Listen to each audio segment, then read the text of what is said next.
Welcome to the Mardon Juggernaut Truck Series, where we carry on rolling towards the playoffs today, racing at Mid-Ohio. A little bit of road course action here as we are just 3 races away from the playoffs. Things are heating up here in this series. My name is Dawson Allen. I'm going to be your lead broadcaster here today, and I've got a good group of guys here for our radio-style broadcast. Of course, as always, we have Josh Coppernoll, we have Adam Kuhn, and Ben Smith will be joining us as well to help call the action. Looking forward to this one. Dawson, this should be a great race. I love road course racing, and you put these trucks here, it should be a great one. We don't know what to expect. We've never seen trucks here before, so I'm looking forward to this.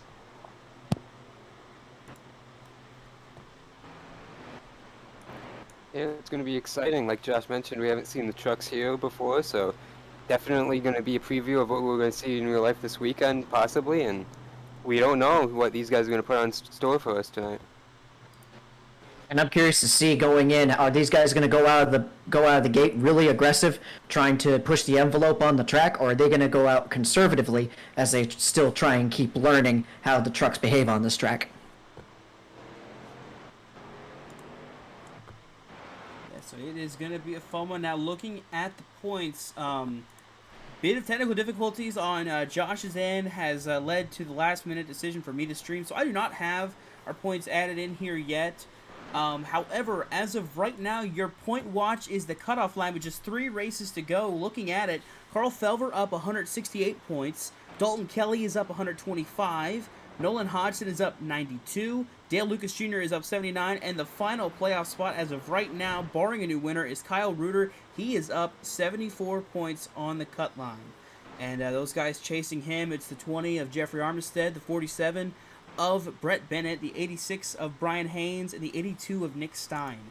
So things really, really heating up here as we are closing in on the end of this season for the regular season for the championship. The playoffs getting ready to heat up here, so definitely a fight going to be on our hands here today at Mid-Ohio. Well, it looks like we got a lot of guys in the trying to get some last-minute laps in before the race gets started, and we have a few. Looks like we've had a few incidences happening on the track.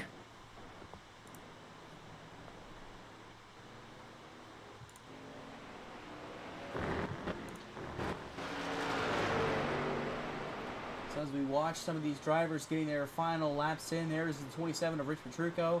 That is the 83. That's Adam Benefield, of course, a 2-time winner here in this league so far, looking to make it his 3rd win in 4 races.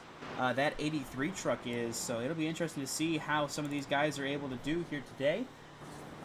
Not too many have shown up so far. We do have at least 13 trucks out here ready to race, so it should be interesting, especially for those guys that are battling for points, to see how this will affect that cut line. Yeah, Dawson, with a few absences, notably we're missing Brett Bennett and a few others over there in the SPLD, and that's going to be interesting to see how that shakes up the points, because somebody's loss is going to be an opportunity for somebody's gain in the points. I think right now, for those that are in this race, need points, this is a perfect opportunity. Also, as far as drivers looking for a win, Nick Stein, he is a road course ringer. He is here to take a win. He's currently sitting P1 on the practice chart, so I think this is a perfect opportunity for Nick Stein to get that win and have others that are still looking for that first win of the season.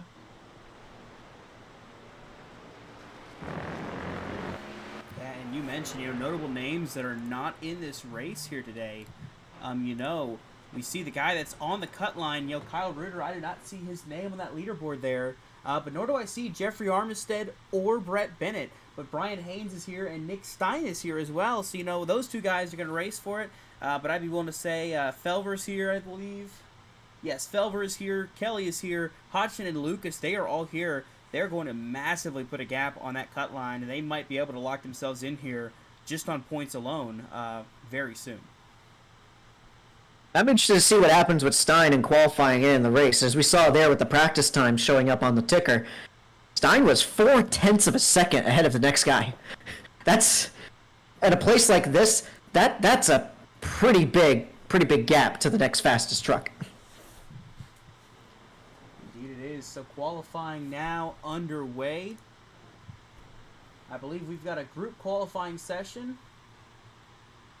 15 minutes at least to get out there and get some laps going to see what we can do for qualifying here. Get the fastest time. Try to start up front. So there's Rich Petrucco, the number 27 truck. He is on his way out onto the track, going through the keyhole there. And while we're looking at the track, why don't we talk about how this broadcast is going to go, who's going to go where. We're going to pick it up from the start-finish line. Going into turn 1 will be me, and then we'll pick it up from the exit of turn 1 down through the keyhole. That will be Joshua Coppernell.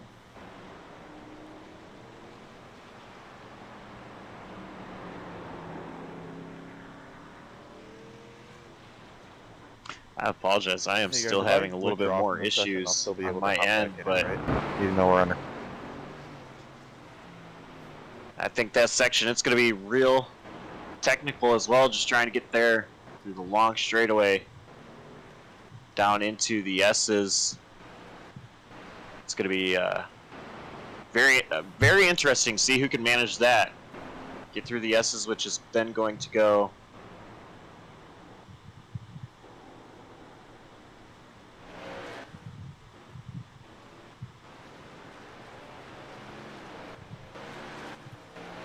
I believe going down the keyhole from the exit of 1 all the way through to turn 3 is going to be Josh Coppernell. Picking up from there from turn 3 all the way down into turn through the S's, I believe. So all the way through that section there will be Adam Kuhn. And then after that, we'll hear Ben Smith's voice calling us from turn 9 all the way back to the carousel. Well, I will pick it up to lead us to the start and finish line. So, you see that 27 Rich Petrucco continuing on here on his qualifying run.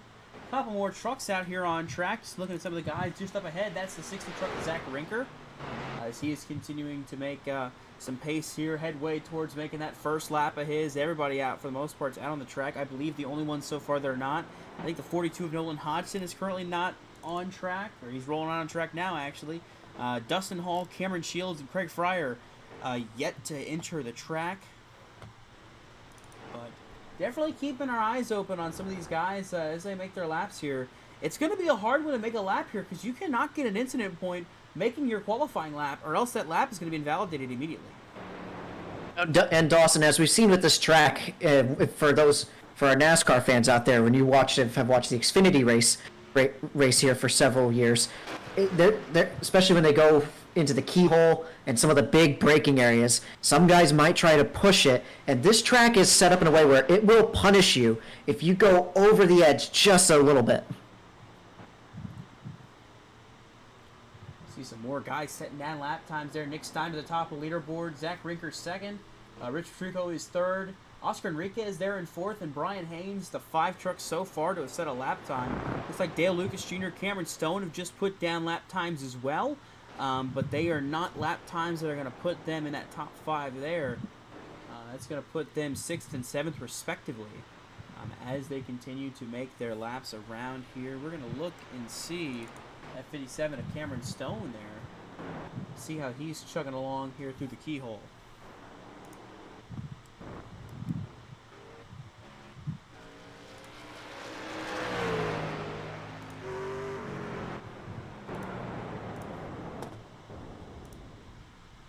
That's Rich Petrucco pulling off there just as we go to him.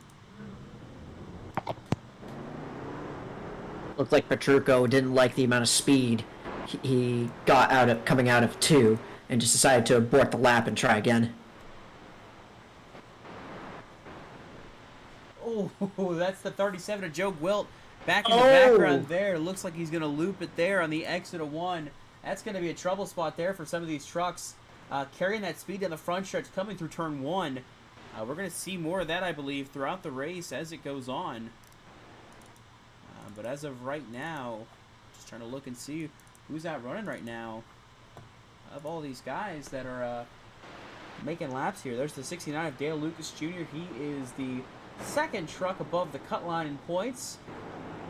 Coming into this race, he's going to get a big boost with none of those guys near the cut line racing. And even if, we have a new winner that wins the race, he's still going to put a comfortable gap between himself and the 9 of Kyle Reuter, who did not show up today. It will definitely tighten things up if we do get a new winner. Worth noting too, Dawson, that as we've looked at there goes the 69 around. Oh, and he almost saves it, and he's going to lose it right there as we're coming into the S's. Yeah, it's turn 5, and that's the big hill, and that's the trouble spot in every racing series that comes here. Excuse me. It's going to be a lot of action, and here we see Oscar Enriquez spin into turn 9. That's a blind corner pretty much there. Gentlemen, it's worth noting that for the drivers who have successfully taken a lap so far, Stein, who Josh brought up, is a possible favorite. Oh, that's a 66 of Enriquez goes around. We've been saying that Stein is one of the favorites, a big road course ringer. He's already up by 0.2 of a second over Rinker.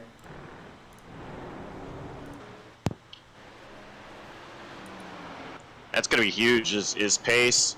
We're not going to see any yellows for incident tonight, unless if something huge happens, I imagine. But, just keeping up with the pace, knowing that, you're not going to have any guaranteed yellows other than for these stages at lap 20 and lap 40.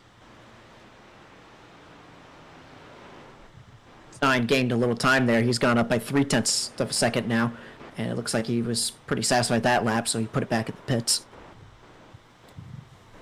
Well, we're about halfway through the qualifying session here. What do you say we make some picks and see what everybody's thinking is going to end up in victory lane here tonight? Well, we'll let it start off with our special guest announcer here, Ben Smith. Ben, who do you think's going to take home the checkered flag today?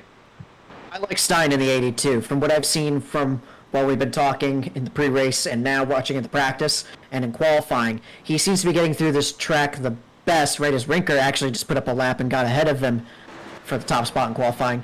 Stein, he's been good at finding the braking zones, easing it in, getting a good exit, and taking care of the tires, because that's going to be a big thing here today. All right, Adam, who's your pick?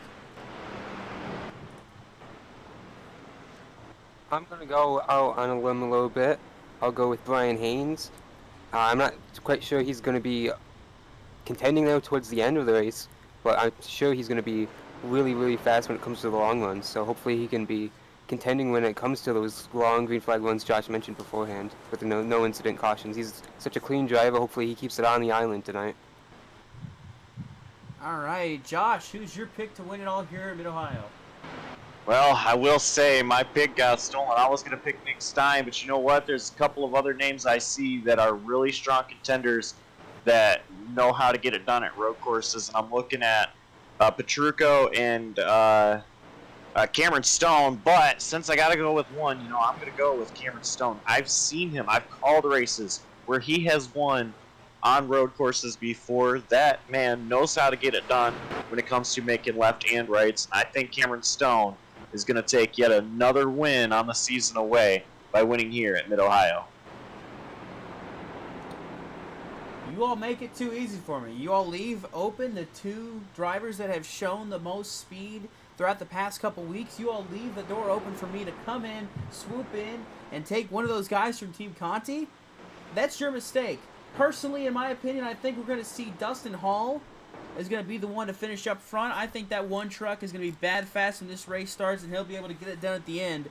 Dustin Hall, my pick to win here today. Yeah, I also want to mention that Zach Rinker, I've seen him race a lot in another league that I get to commentate as well.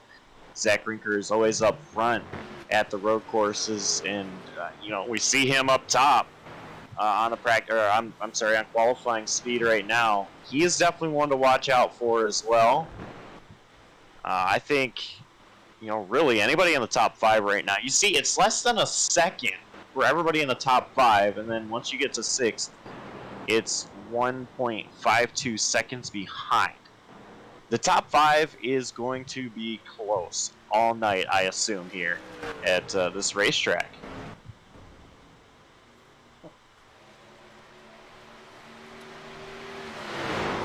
Saw another driver have an issue with that turn 1 corner. I believe that was the 69 of Dale Lucas Jr. That turn 1 right there, it is just ever so easy to miss. You see Cameron Stone went off there as well, but Dale Lucas Jr. went a little off-road there, landing on top of the tire barrier. I'd give that landing a solid 10.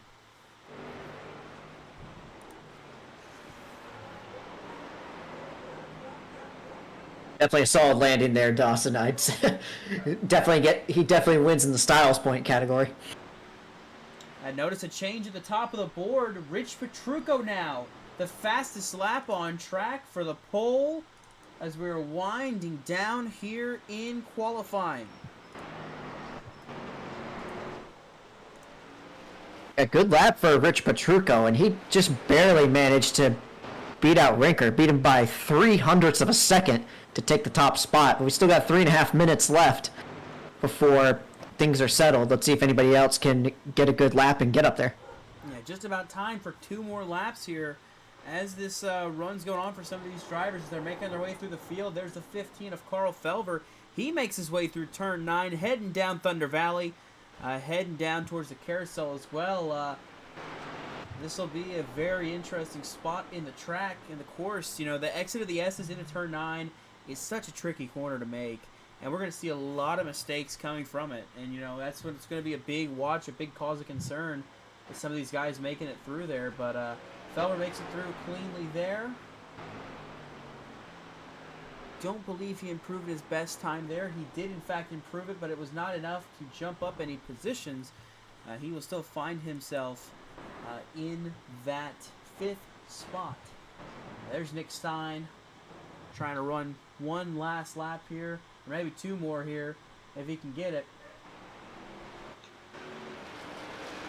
Good exit off of 13 there for Stein. It might be an out lap here, so this might be closing in. This might be the last lap for anybody here. You see Gwilt going for another spin in turn 1. You see Lucas having issues as well, making sure to get out of the way to not get affected by Gwilt. And we're at that point now where you have to settle. Whoever's crossed the line at this point will get 1 more lap, and that's going to be it pretty much. If you're on your out lap right now, you got to hustle to get to that line and try to get another lap here. So I don't believe Dalton Kelly will be able to make another lap. Cameron Shields is now coming through turns 5, coming to turn 6 to the S's. I'm not sure he's going to be able to make it, but I believe Nick Stein, Dale Lucas might be able to set a lap time. Dustin Hall, and that right there is the 83 of Adam Benefiel. I believe they'll all be able to set a lap time here and make one last go at this pole. But right now, Zach Rinker jumps to the top by just 2 1/1000ths of a second. Oh, that's tight. Very close for the pole here.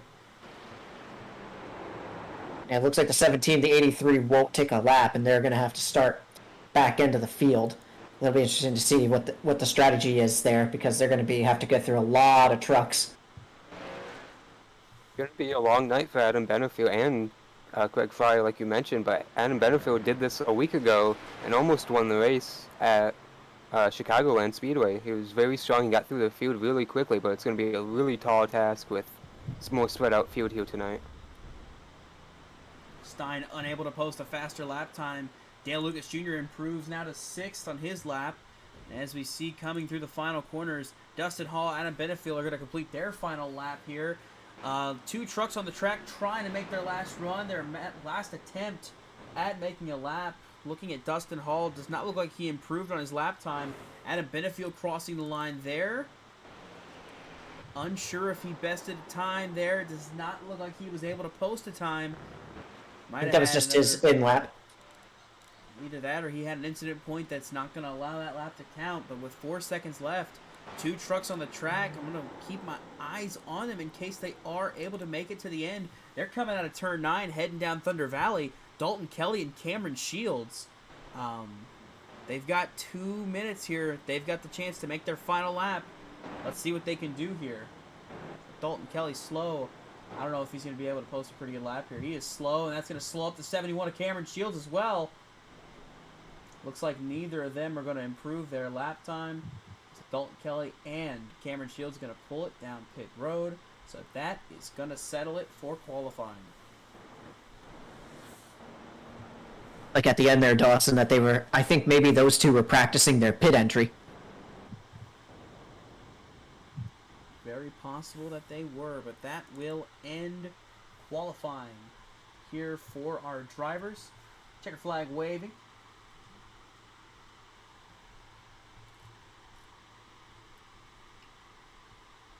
And you see there Nick Stein just 1/10 off of our pole sitter Zach Rinker, but Rich Trucco got a lot closer to him. 2/1000ths off of the pole. Rinker ran a 127.420. Trucco ran a 127.421. Oh, so close. This race is going to be so close all night long. I'm looking forward to this one so much. As I said earlier, I love road course racing, and it's so unpredictable. It's so crazy. You know who your road course ringers are, and they're usually going to go out there and be up front all night long. But when you've got such a talented group of drivers like this, it's anybody's race to win. Anything can happen, and I'm just looking forward to this one a lot. All it takes is one mistake from one of those top runners. And, it takes that driver out of contention, or possibly even takes all of them out of contention if it winds up wiping out more than one truck. So definitely going to be a hard one here. It's going to be a battle. 67 laps here at Mid-Ohio. And let's go ahead and take a look at your starting grid presented by Mardon PC. Zach Rinker, Rich Petrucco, of course, making up row 1. Then in row 2, you see the 82 of Nick Stein in a must-win situation pretty much. To his outside, it's the 57 of Cameron Stone.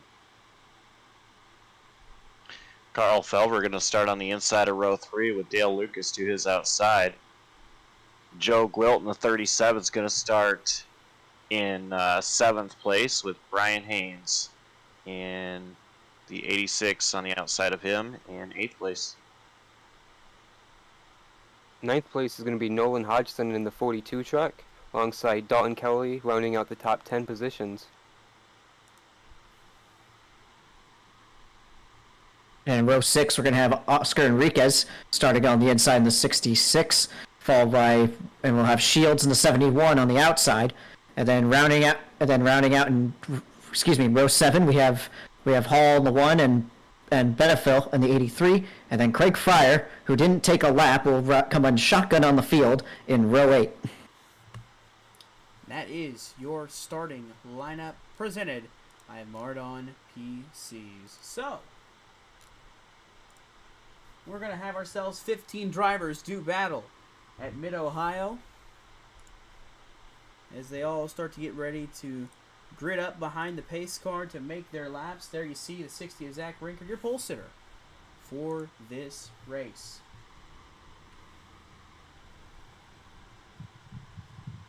That Porsche pace car starting to roll here as they roll along.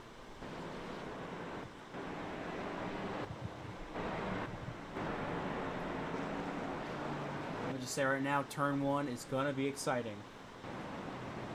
It's going to be Calamity Corner, Dawson. We have no idea what to expect. We saw guys in practice and qualifying just completely running off course. The green flag is going to fly. Zach Rinker, Rich Petrucco lead us through the field to the green. Through turn 1, still side by side. Rinker finally with the advantage driving off. Rich Petrucco still to the outside of Nick Stein there as they go down. A little bit of a straightaway before taking that hard right-hand corner. That almost kind of resembles Martinsville or turn 11 at Sonoma, as they're now down the very long straightaway and starting to single out.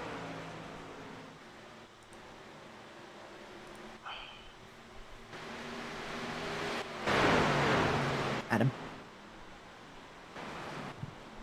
Well, they head into turn 4. These guys are going to try and avoid China Beach there to the outside. Everyone through the top 10 seemed to make it through cleanly. Rinker's going to be with the advantage, just a truck length over Nick Stein so far. Trying to build up an advantage, but the 82 following in his footsteps. Everyone cleanly so far through this section of the course.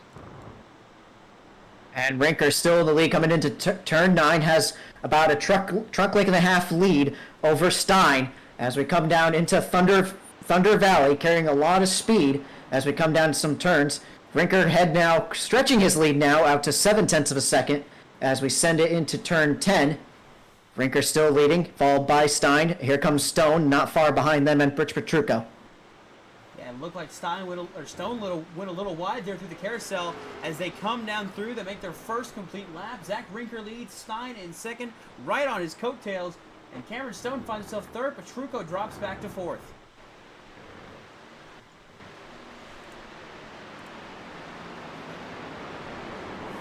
Just this single file out. It's crazy to see. Oh, Stone goes wide. Rich Petrucco takes advantage of that. And it's going to take the spot away from Cameron Stone. These top 2 have really separated themselves from Rich Petrucco now. You see them in the background just distantly into turn number 4 and 5 the second time today. Rinker's going to have a little bit of tiptoe there through there compared to Stein, but Stein's can't quite close the gap as they head through the S's. And as we come out of the S's, heading towards turn 9, Rinker gets a nice little gap there on Stein. He got into turn 9 with a lot more speed than he did. Stretches out to about 6 truck length lead on Stein. These guys have kind of separated themselves as the class of the field. And we come into turn 11 and towards turn 10. Stein gets a good run off there as we head to the carousel. Zach Rinker is holding his own as this race leader. Meanwhile, back here, the battle is going to be for the 4th spot. Carl Felver closing in on Cameron Stone here. Dale Lucas is back there as well. And, Dale Lucas, I don't think he's been much of a road racer this season. His name really hasn't been thrown around in the mix here, but holding his own so far 6th, doing a very good job as they head down towards you, Josh, in the keyhole.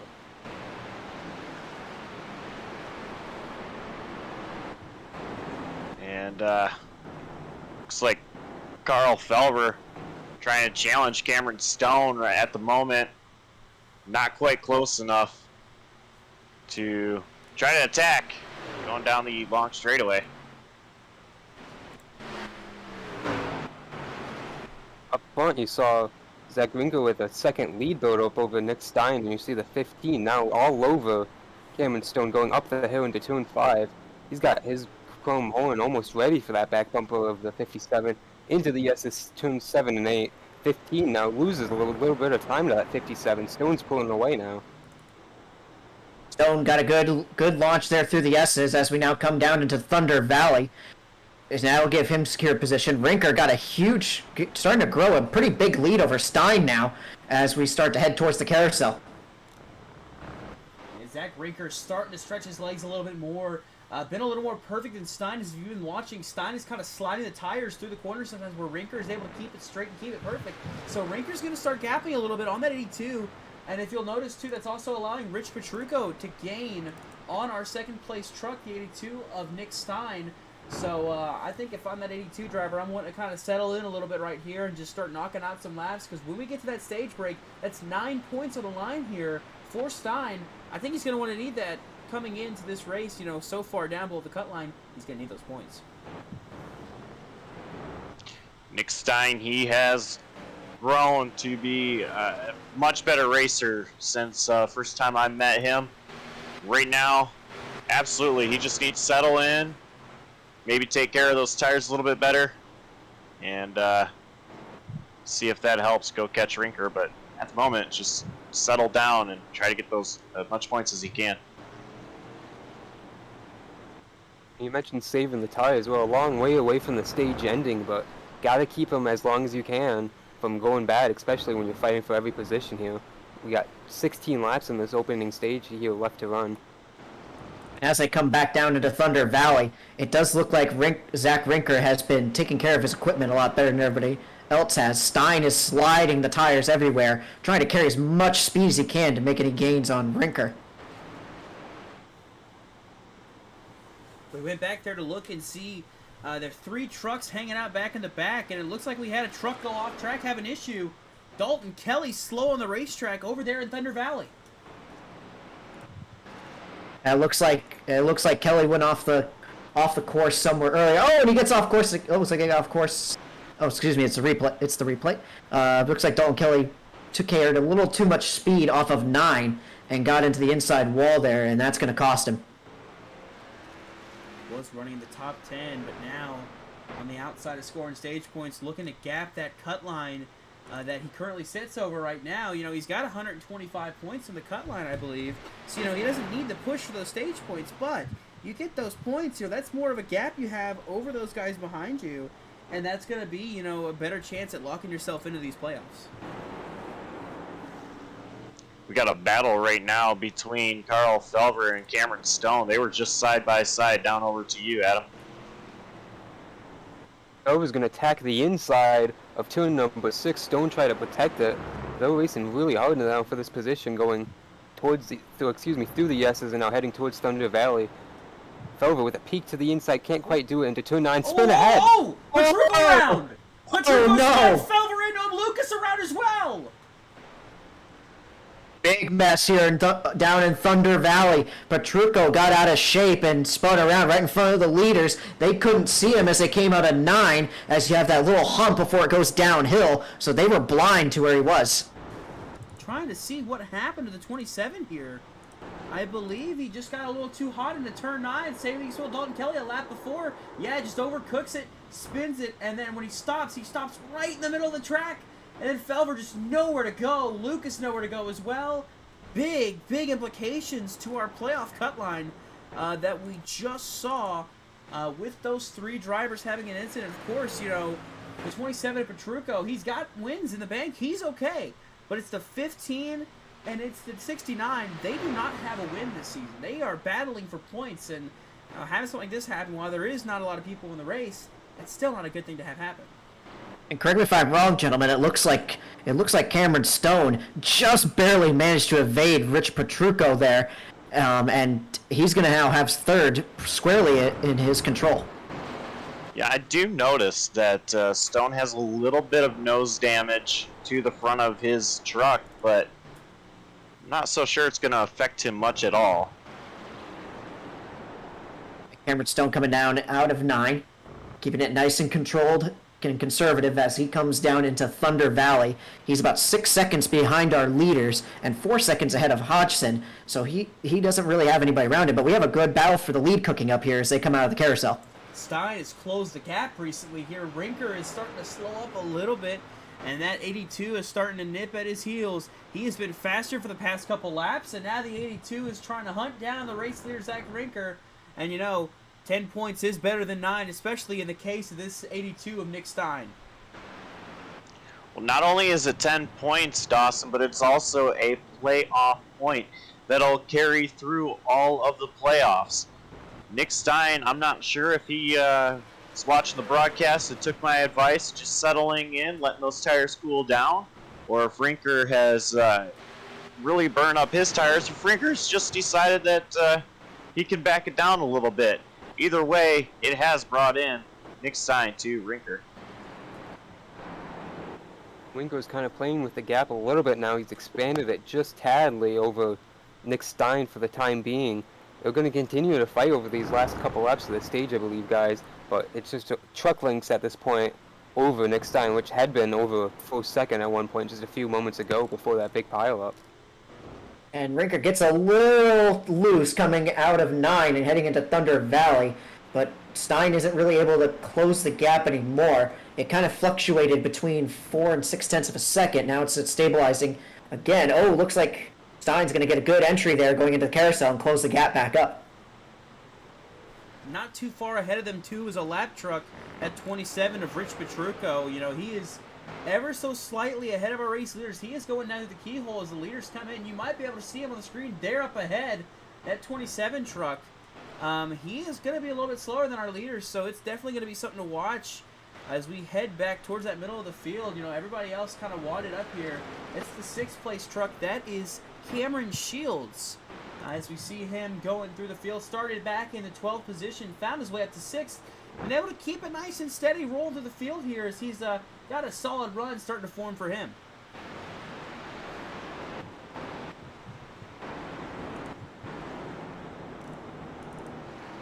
Cameron Shields currently P6.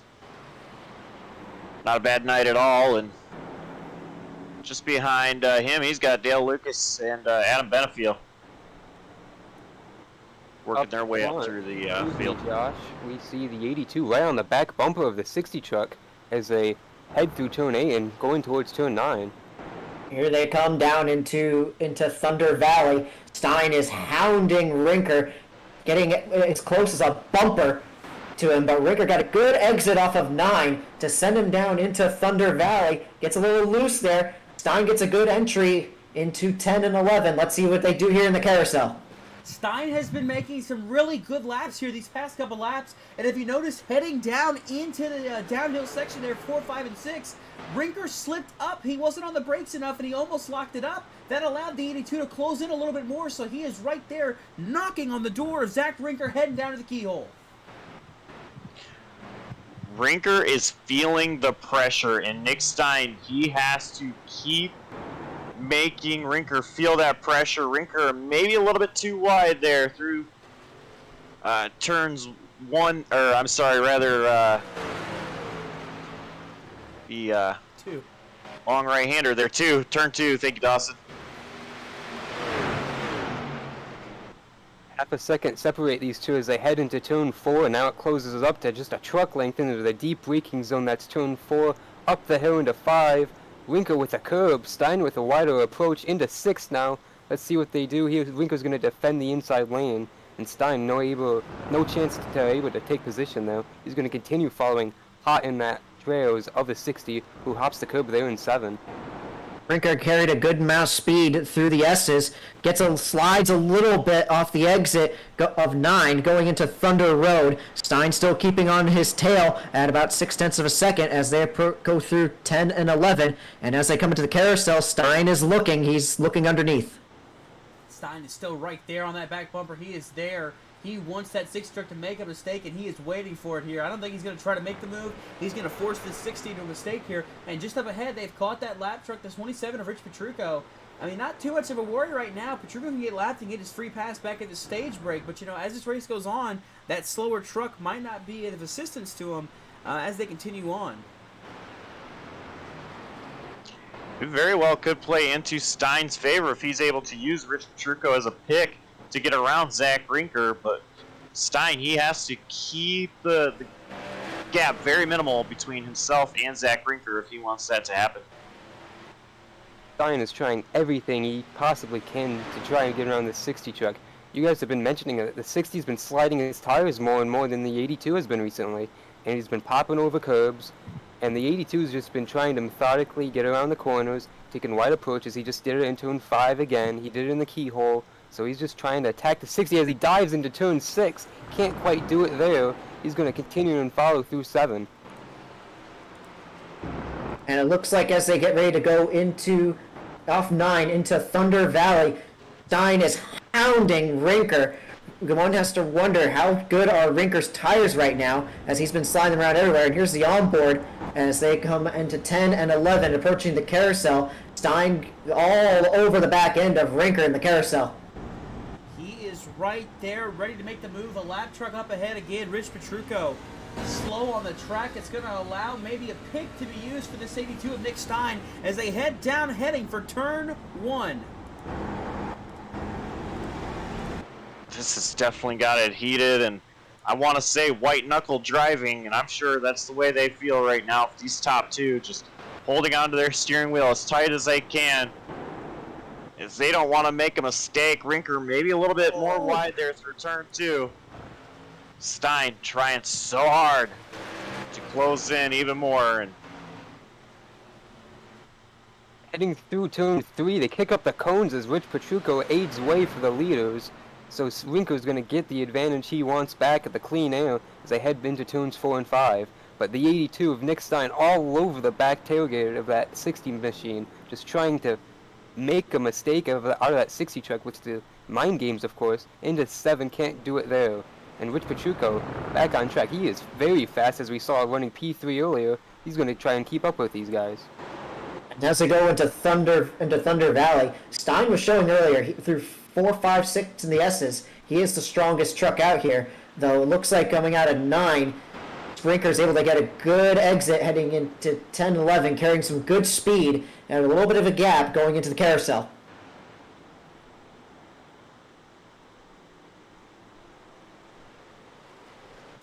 As the battle for the lead rages on, Stein's starting to not get as good an exit there as he needs to get to stay with Rinker.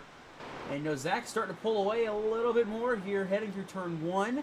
Just kind of looking back throughout the field, Stone is on an island all by himself, back in the 3rd spot. Way on back in that picture, there's the 42 of Nolan Hodgson. And how about Joe Gwilt running top 5 right now? Right behind him is that 71 of Cameron Shields. And then how about Adam Benefield? He is up to 7th now as this race continuing on. And he is able to make a charge through the field. This is going to be interesting to watch this 83 as this race goes on.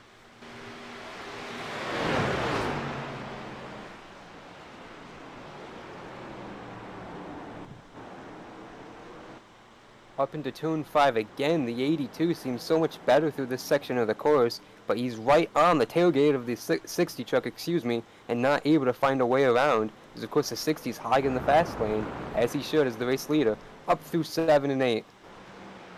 And you mentioned it too, Adam. He's good in that spot, but Rinker seems to be much better through the speedy section through Thunder Valley. He's able to get great exit off of 9, and he's going to stretch this by 5 truck lengths over Stein, going into 10 and 11, and that's going to give him a lot of breathing room here, allowing him a wider entry into the carousel. Takes that wider entry. It's going to allow him to get a better run on the exit as Stein is helpless trying to get to the back bumper of him. You see them coming around here. It's going to be 4 to go to the end of stage 1 at lap 16. And Rinker is just hoping to see that last lap there to get that caution out, to get that stage win. But he is under fire now, as we see back there, a little bit further back. The 71 of Cameron Shields has now passed Joe Gwilt. That is for the 5th position. And Adam Benefield lurking behind in 7th. That's going to be a tight battle here for these 3 positions. But meanwhile, up front, it's still neck and neck between Rinker and Stein. Through turn 3 again, Stein poking out both lanes, trying to make the 60 think about what lane he wants. Deep on the brakes into turn 4, the 82 is. Nick Stein not able to make a count in turn 4. Can't do it in turn 5 either. He's going to set himself up downhill. And as I go out through the S's, we've mentioned it, Josh mentioned it before, Stein is one of the drivers who is competing to try and secure a playoff spot. He wants as many points as he can get his hands on as they go into 9. Stein all over him, gets a good entry here as they come into Thunder Valley. This is the closest we've seen him on Rinker's tail through Thunder Valley. Let's see if he can stay with him through 10 and 11. He does, he closes. He's going to have a good opportunity here going into the carousel. Heading into the carousel, the 82 still right there on the back bumper of Rinker. He's got a good shot to make a move, but it's not going to be enough. Rinker gets that exit off the carousel that's so good. It's able to keep him that race lead. That area right there is the big part where Rinker is better than Stein. He is able to get that exit on the carousel, and that's something that Stein cannot replicate, and that has allowed the 60 to stay ahead just for now. Just for now. This battle has been just so intense to watch. Nick Stein, though, just doing everything he can to stay there with Zach Rinker. Zach Rinker doing everything he can to keep Nick Stein behind, as Rinker wants to finish off the stage with the stage win.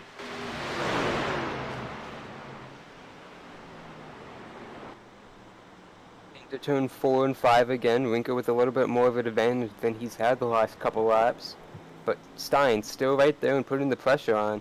Not going to be able to make anything happen through the S's this time, it looks like. Kind of half a truck length back from this 60 truck. And as they approach 9, Stein still over the back bumper of Rinker. And let's see if they get a good exit off of 9. Both of them clean. And now here they come to Thunder Valley. Looks like Rinker got a slightly better exit than Stein did. And that's going to allow him to carry a little bit of a speed here into 10 and 11. Although Stein closes it up, he's going to hard brake here going into the carousel.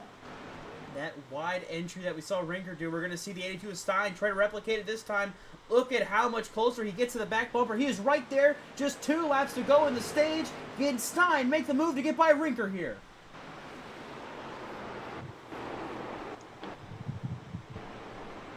Oh, man. I think Stein missed up his corner through 1 there. Stein's now going to have to rework his way, get right back to the bumper of Zach Rinker. Rinker has a little bit of wiggle room, though. They're down that long straightaway.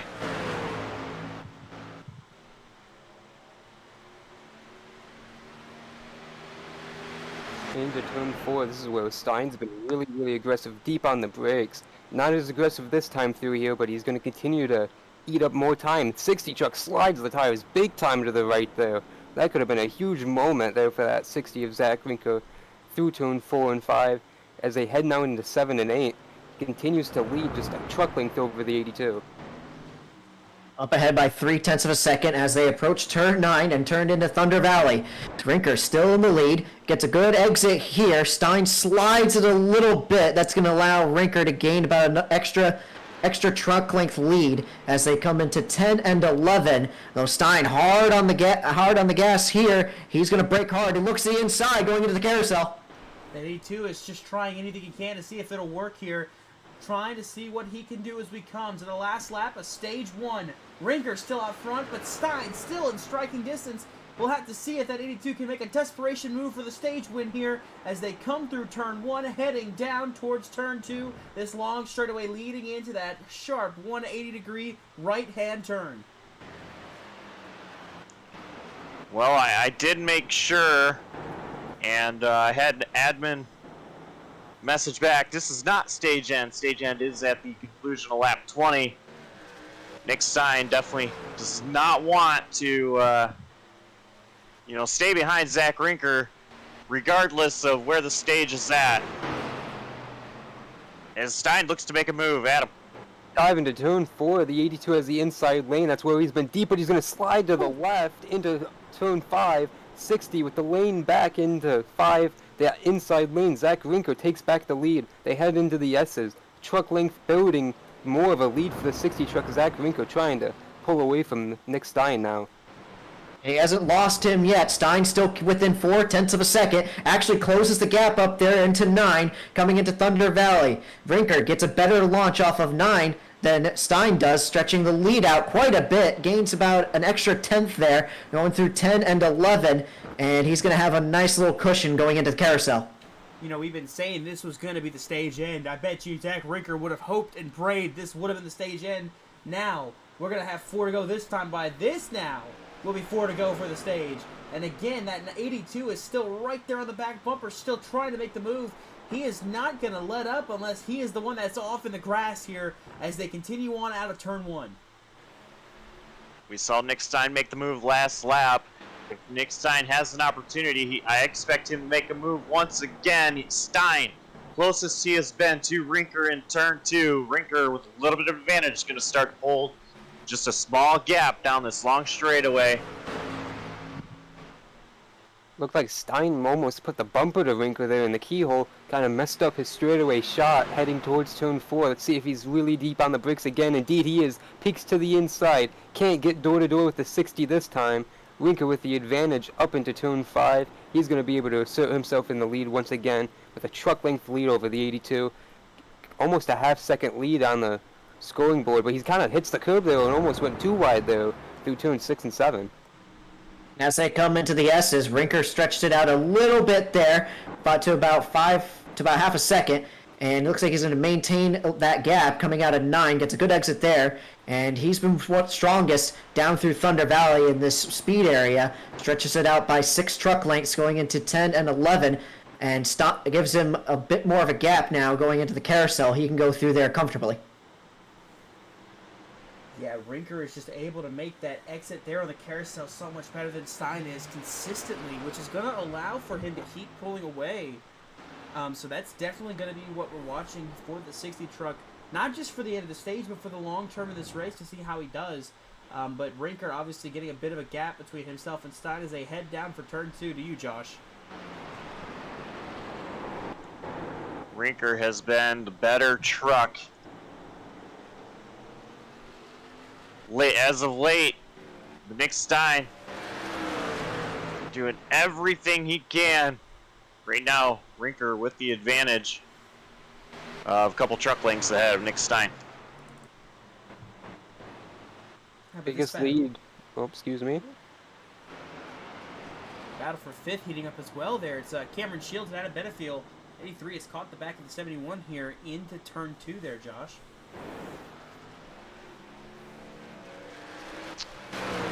Adam Benefield's going to look to make a move, try to get another point. Of course, Benefield has a couple wins on the season already. Cameron Shield, though, trying to hold on, makes a mistake. Went really wide into turn 4, gives that spot to Benefield through 5. He's going to take that position. You see right there he started 14th second to last on the field, and he's slowly picked his way up through the field, as we mentioned, through this opening stage. He is whopping 26 seconds back, but don't worry, he'll have a caution in just 2 laps to regain all that time back.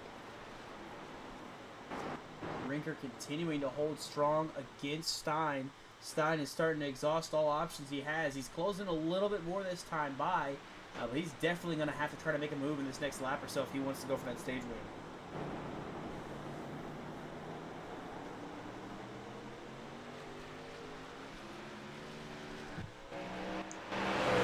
Rinker got a great exit off turn 2. Stein also had a great exit. Diving into The turn inside. 4 again, but he can't draw even with the 60. Excuse me, Josh. 60 slides though on the exit of turn 4. It's going to allow Stein to close his back bumper, or excuse me, his front bumper right to the back bumper of the 60. Zach Rinker defending into turn 6 and 7 yet again. As they head out of the S's and head towards turn 9, Rinker manages can't get span the gap a little bit. Looks like Stein closes a little bit in 9, but then he loses it on exit. That seems to be the story of the race so far. Is Rinker is better on exit than Stein is, though Stein gets a good run into 10 and 11, and he's going to be hounding Rinker going into the carousel. Going to try to be right all over his back bumper here. Coming to the white flag in stage 1. This time it's actually happening. And so we're going to see these two battle, and I'm kind of trying to watch and see. I don't believe Dalton Kelly, unless he makes a mistake, he will not go a lap down, so Petrucco is not going to have to worry about the free pass. But Rinker bobbles a little there in the exit of 1. Stein is still right there. He looks like he might make a move to the inside heading to 2. Stein has been using the brakes late into turn 4. He didn't really try to do something crazy in a turn 2, but we'll see here. Rinker had a great exit, starting to pull the gap just ever so slightly on Nick Stein through the little kink there. Now down into turn 4. Using the draft to his advantage a little bit, closing in slowly down the end of the straightaway, but not able to pop out in the end of the corner. But Rinker misses the apex of turn 4. Stein with a deep move into the outside through turn 5. He's going to continue and put the pressure on into 6, though, door to door for the lead. First time we've seen this all night, and this is the narrowest part of the racetrack to go side by side through the S's. The 82 is loose and sideways over the curbs. He hangs onto it, and he's trying to get the lead bend, but he can't quite do it. He's clearing out in 9. Tries to clear him there, gets a little loose, but he manages to close the door because Rinker got loose off of 9 as well. Here they come into 10 and 11. Rinker trying to close back up. He's been strongest on exit. Stein getting a good entry into the carousel, but Rinker's all over the back bumper. Coming down to the straightaway the final time. Nick Stein is going to hold him off and win stage 1. What a pass for the stage win by that 82 Nick Stein. Unbelievable.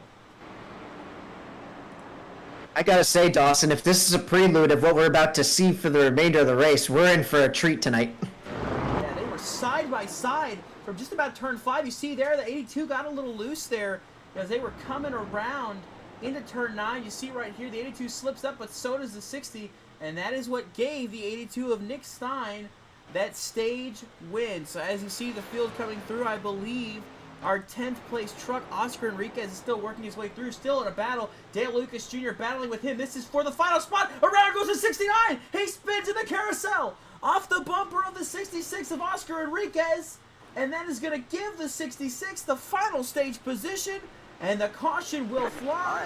The first of only 2 cautions in this race, and just like that, it's only 1 point, but that's 1 point that Dale Lucas could have put over Reuter as well, but he's not going to get it now. Spun out through the carousel for that final spot.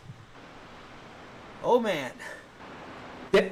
Gentlemen, we're going to have to keep an eye on that as the race continues. It looked like Enriquez gave the chrome horn a little bit to Lucas to secure that last stage point. That's going to be a storyline to keep an eye on as this race continues.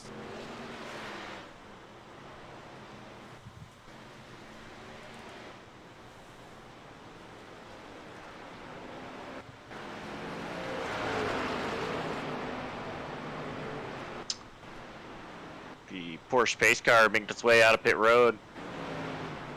And Nick Stein's going to be the first one to follow that pace car. We're going to have a long way to go under this caution flag until they can make their way down pit road. I expect here, 4 tires, fuel, nothing crazy at all out of these drivers. Again, we're not guaranteed any yellows. The only other yellow that we're guaranteed is the one at lap 40 for stage 2 end. And the biggest benefactor of this stage caution, of course, Rich Petrucco gonna get his lap back, and if he's got any more damage, he's got to get repaired. He's gonna have the time to do it. Long caution laps here at Mid-Ohio, so he'll have plenty of time if he's got any more damage, kind of try to square away here. Same with Dalton Kelly, the 45. Any kind of damage he may have sustained from that spin, he'll have plenty of time to get it repaired, to get some 4 tires, and try to recover here. You see the field starting to try to bunch back up, heading down into turn 4 here. So it'll be interesting to see, with the pit stops, who gets out first. But mainly going to watch the battle between the 60 and the 82 here as this race continues on. Yeah, and something to keep in mind too, gentlemen, is both these trucks are very equally matched. Rinker better on exit, Stein better on entry of turns, which kind of helped equal things out. I'm curious to see what adjustment, in addition to tires, what adjustments they'll make to their truck to try and maybe get a little bit of an edge over the other. So we'll let them get their pit stops in, and then we'll see if we can get a word with our Stage 1 winner, Nick Stein. But we'll let them get through the pit stops first, get through making sure they don't make any mistakes getting onto pit road, getting into their pit stall, and so on and so forth. So, pace car leads them through. It's a very, very tight pit road to navigate. So you'll see the 82 lead the field here onto pit road. There will be nobody staying out here, I don't believe, as they continue on through here to get to their pit stall. The only person right now you're not going to see on pit road, the only truck on track is the 27, Rich Petrucco. He is through 3. He has got a long way to go to get around to get to this pit road to try to make a pit stop. So we will go here and see if we can't get a good view of this action at the exit of pit lane. See if we can't get a view of who's going to win this race off of pit road. Here goes Stein. Looks like, oh, it's tight. I think Stein may have just slipped by to get it there. So it looks like it might be Stein, then Rinker, Stone, Hodgson, Gwilt. Shields is going to drop a couple spots. And if you're noticing there, the 83 of Adam Benefield with a very slow stop, maybe just getting some adjustments kind of squared away there, working on that truck in the middle of this race. Dustin Hall off 9th. Oscar Enriquez got off 7th. And then Brian Haynes off in the 10th position. Craig Fryer off 11th. And you see Dale Lucas, Dalton Kelly, and Rich Petrucco, the only ones that have yet to come off pit road, much less made their stop in the case of Petrucco. There's Dalton Kelly. Looks like Lucas is going to get some damage repair after the incident he had with Oscar Enriquez coming to the stage. So let's see if we can't talk to our Stage 1 winner. Josh, do you have Nick Stein with you? Let's see here. I do got him. Hey Nick, it's boys up in the booth. You got a copy? Yeah, I do. All right. Well, first of all, before I talk about that stage 1 win, I don't think any of the other guys in the booth just caught it, but you just drove off track. Got Okay, we're not gonna talk about it. I was looking at my tires. All right. So how's the truck handling? You got a really fast truck tonight. It's handling beautifully right now. I'm loving the way this thing is handling at the moment. So the battle there you had with Zach Rinker. You waited until the last lap to actually get around him, but it went without you trying earlier in the race. But what was it like? Did you think that your truck just kind of came in a little bit later, or? No. Me and Zach both have very quick trucks tonight. The thing is, me and him have actually been laughing about it the entire race. He has a fast truck in certain parts of the track, and that's where I'm slow, is the parts he's fast in, and he's slow in the parts I'm fast in. So it's one of those, we are just nose to tail not being able to pass each other, because where I'm fast, he's slow, and he can't pass through there. If that makes sense. Well, you got a bunched up field here, going to be coming back green. Do you expect some of the fast drivers like Adam Benefield to get up there, now that Cameron Stone is going to be right back up, if he's going to be able to challenge guys for the lead? I hope not. All right, we'll let you get back up in there with your teammates, and maybe we'll talk to you a little bit later. All right, thank you. Good luck to you. Thank you.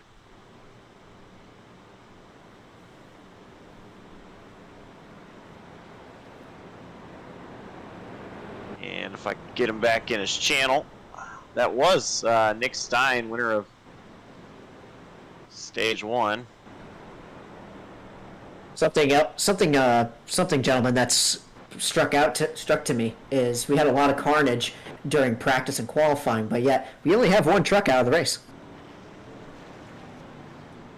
Yeah, so far only one truck that suffered any kind of issues. The 15, Carl Felver. He's going to get the benefit of some of those guys that were on or below the cut line at racing, like Reuter and Bennett and Armistead, but at the same time, that's still valuable points that he's going to lose out on, valuable positions he was battling for. He was ranked top 5, when he wrecked out, so he very easily could have gotten those points and pretty much locked himself in here.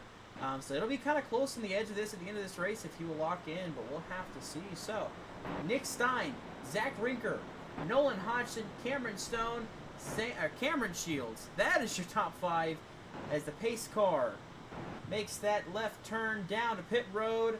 Nick Stein is going to lead us back to green here. We are underway for stage 2 in Mid-Ohio.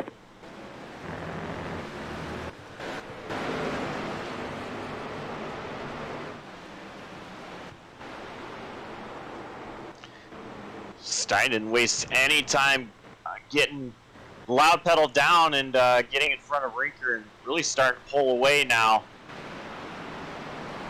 from Rinker, who has a shallower entry there into turn 2. Rinker now needs to be careful and pay attention to his mirror for Cameron Stone as well, as these three are starting to pull away already from Nolan Hodgson back in 4th place.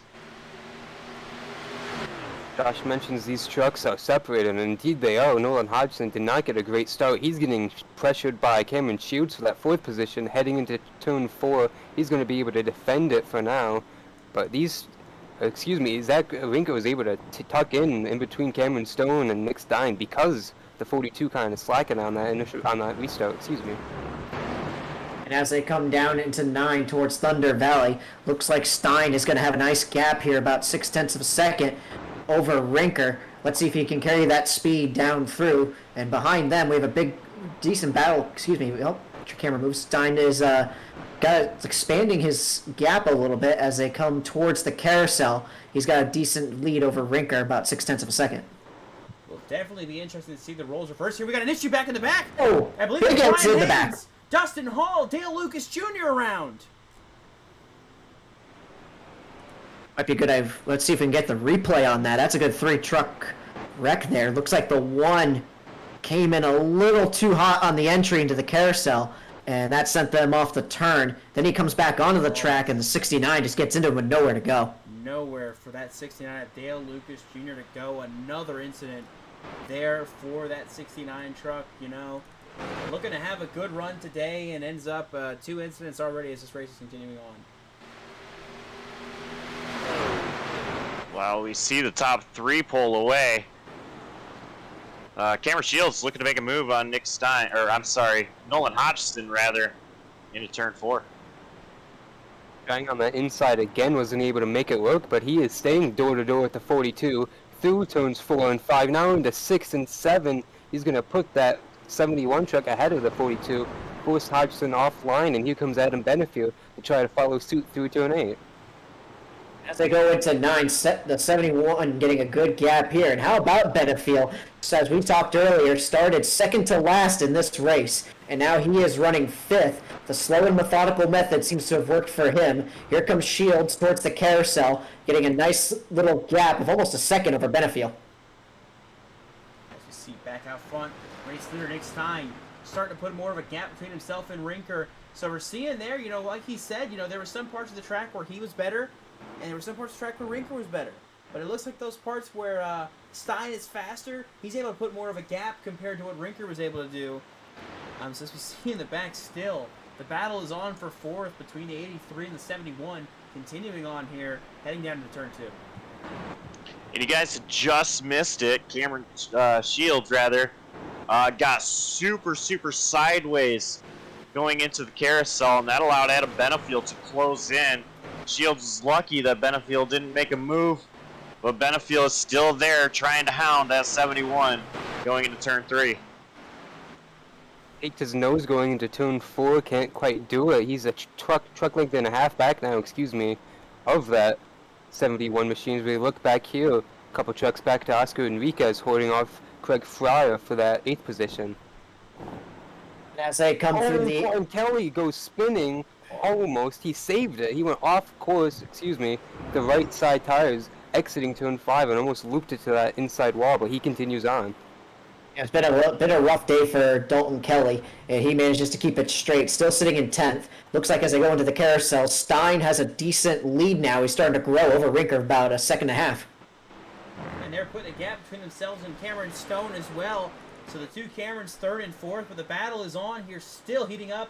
Oh, you see that 71 sliding again. Benefield's going to try to make a move.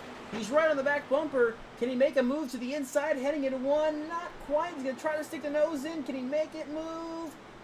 He's there, trying. He's going to try to cross over to get to the inside here, heading into turn number 2.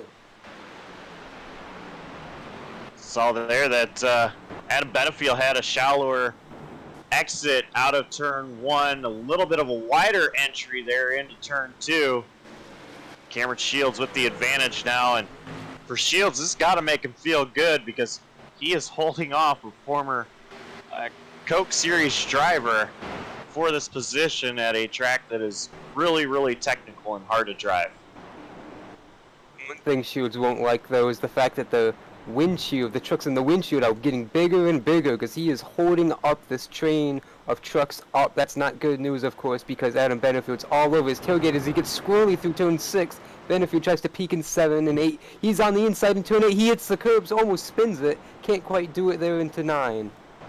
Coming off into Thunder Valley. Looks like Shields able to get a good launch off ahead of Benefield through this speedy section. Benefield in an awkward spot because not only is he attacking Shields, he's got to defend against Hodgson. And as they go into the carousel, it's still a nice 4-truck battle, and he's going to look under him there. That wide entry allows for you to swing the door closed on exit, and it's exactly what the 71 did to keep the 83 at bay. Shields maintains 4th. Benefield still in 5th. As we go back up to the front, Nick Stein slowly lost the gap a little bit here to Zach Rinker.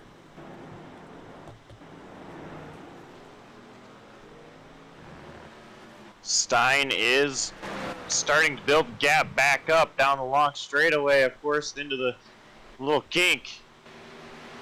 Stein, he needs to just take it easy. He's got the lead, do exactly what he did in stage 1. He'll be all right for to sweep the stages. This is, of course, the biggest lead he's held all day, a second and a third now over that 60 truck. 60 truck held about that big of a lead also midway through the stage. Zach Rinker, who of course dominated the opening stage, but of course lost it there in that last lap. But Nick Stein trying to hold serve right now. As they come down into Thunder Valley, Stein maintaining the gap of about 1.3 seconds over Rinker. Rinker's better on this part of the track than Stein is, was able to maintain the gap a little bit, though with the huge lead there, it enables Stein to get a wider entry into the carousel.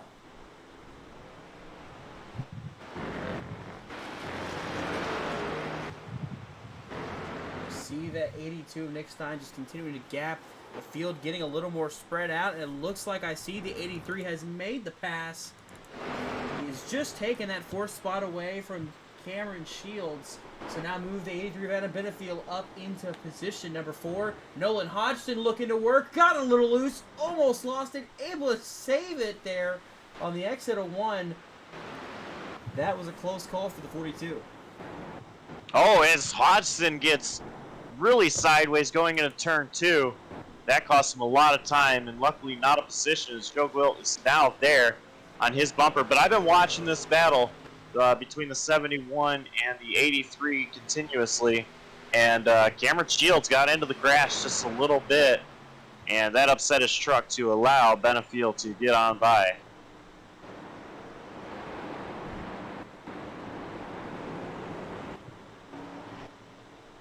Up front, Nick Stein's built a 2-second lead now, while Nolan Hodgson back here in 6th position, trying to pull away back from Joe Gwilt in 7th. And as they come out of 8, heading towards 9, Hodgson still sliding a little bit, goes a little more conservatively into Thunder Valley, starting to gain a little bit of time on Gwilt, though he's still losing the gap to Shields and Benefield ahead of him. As they head through the carousel, it's starting to spread back out between this group of trucks right here. Benefield 4th, Shields in 5th, Hodgson 6th, and Gwilt in 7th. So as they continue on here, Nick Stein, your race leader here, a 2-second advantage now over the 60, Zach Rinker. Stein has been the fastest truck on track last few laps. He's also set the fastest lap of the race and is the only driver to run a 127 in this race. Rinker with a 128.001 is the next closest, but Stein, he's been fast all night as we've seen, and just continuing to pull a gap on Rinker.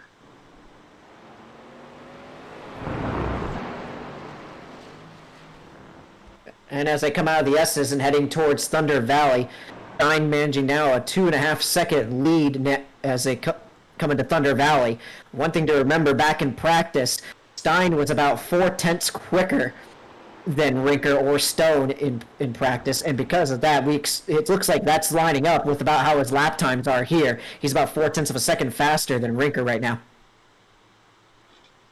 And how big of a shakeup would it be if this 82 does finish the job and does win this race? Well, that's going to move Kyle Reuter out of the playoff picture. That'll move Stein in. That moves Reuter out. That moves Lucas on the cut line, as he's only coming in 5 points ahead of the 9 of Kyle Reuter. But of course, with Reuter not scoring points, he will gap him big time. But it's not going to be, maybe a race, if that, of a gap between the two of them. Hodgson will drop down as well. Kelly and Felver all will drop down.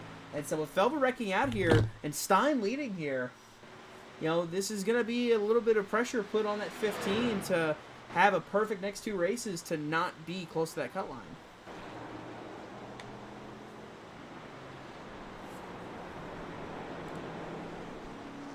This game of points is huge with these drivers. And with a lot of drivers now showing up to this one, it just makes it that much more interesting. Saw Dalton Kelly kick up the cones there through turn 3. trying to get around Oscar Enriquez. This is the fight for P9, going up the hill into turn 5. Kelly's going to stay glued to those curbs while Enriquez went really wide. Now into 6 and 7, 66 pulling back away from that 45 machine. And as I go up into the S's, looks like a good battle for ninth between the SBLD teammates. Now we look at Hodgson running through 11, 10 and 11. He's still kind of on an island by himself. Looks like he has 6 squarely secure. Gwilt kind of fluctuating between half a second to a full second gap behind him. I don't know if you saw that slide that 71 had. It looked like he was going around for a second. But I'm noticing something here. Stein had an issue. Stein has fallen out of the lead. What happened to Stein? I think he had an issue coming into turn 1. I just looked up and saw that Stone moved to second, Rinker to first. He overdrove turn 1. Oh. He got deep in the gravel though. And that gave the lead to Rinker and second to Stone. Now Stein has to dig back out of that hole he just put himself in. So he's going to have to push hard here. We're coming up. I believe that's going to be 7 laps to go next time by in the stage. And Stein's going to have to make some moves if he wants to get some more points. Dramatic mistake from that 82. 3 seconds in the lead to now 3 seconds in the mirror of the 60 machine. He's got 2 trucks to fight through, like you mentioned, Dawson. So it's going to be a tall task here in the last 7 laps. See, 57 gets squirrely, though, heading into Thunder Valley. As they come through Thunder Valley, talk about a reversal of fortunes. Rinker was looking at Stein, running away from him, and as he comes into the carousel now, he's got a fairly comfortable lead of about a second and a half over Stone, as Stein tries to fight back now with dirty tires. Yeah, it's going to be interesting to see what Cameron Stone can do in that second position, how he'll be able to try to track down leader Zach Rinker. And then Stein as well in third. He's going to have a handful trying to catch back up now with a lot less time and a bigger gap. It'll be interesting to see if at 82, maybe even not getting the lead, but getting second even might be a struggle. Nick Stein, he just needs to, once again, I said it earlier, settle in, let truck come to him, and take what he can get out of this stage. Wait for that caution to come out for stage end, and then once final stage comes out, go in attack mode once again. I noticed that Dale Lucas had a bit of an issue. He is way back off the pace there. So kind of something to keep an eye on here. If something does happen again, we could be looking at Petrucco not getting the lucky dog. It's a 47-second gap. Dale Lucas is just now coming through the exit of 1, so a bit of a ways away. But if something happens to that 69 truck, we could be looking at a battle for the lucky dog between he and Rich Petrucco. As they come down here into Thunder Valley, Rinker able to maintain the gap of about 1.3 seconds over Stone. Stein isn't really closing the gap on Stone either with his tires full of gravel. Though if you look further back in the pack, Dawson, we have a compelling battle going on for 10th for the final stage point. Yeah, Oscar Enriquez, Brian Haynes, ooh. Oh, Kelly almost went off course there, and that's going to cost him some time. That's going to allow Enriquez to potentially close back up heading into turn 10 and 11, but Haynes all over the back bumper of Enriquez, really wanted that stage point, tries to dive it in there into the carousel. Enriquez can't get the speed there, he bumps him. Contact made there, a bit of fortunes changing for what happened to Enriquez. He got into the back of the 69, that's what got him that 10th spot. Haynes was the one behind him that watched it happen. Now Haynes wants to be the one to make the move and try to get that 10th spot. He is going to battle hard with this 66. That's for the 10th and final spot, that 1 point. But it'll be all so important if he can get it. Enriquez cooks it going into 2. And that's going to give 10th spot to Brian Haynes. I've been watching the gap between the 42 and the 71. And they're heading over to Adams' section now. But Nolan Hodgson has really closed the gap on Cameron Shields. Expected Hodgson to make a big move into turn 4. He wasn't able to make it. Here he is in turn 6 with a much aggressive more line than Shields. Much faster through that section of the course into 8 and 9. He is all over the back tailgate of that 71 truck. As they come out of 9, looks like Shields gets a little squirrely coming out of 9 into Thunder Valley. Hodgson managing to maintain and close up a little bit on him. Let's see if he can get a good entry here into the carousel to get through 10 and 11. And he is all over the back bumper of Shields going into the carousel. Battle for the lead heating up. Cameron Stone has closed the gap on Zach Rinker.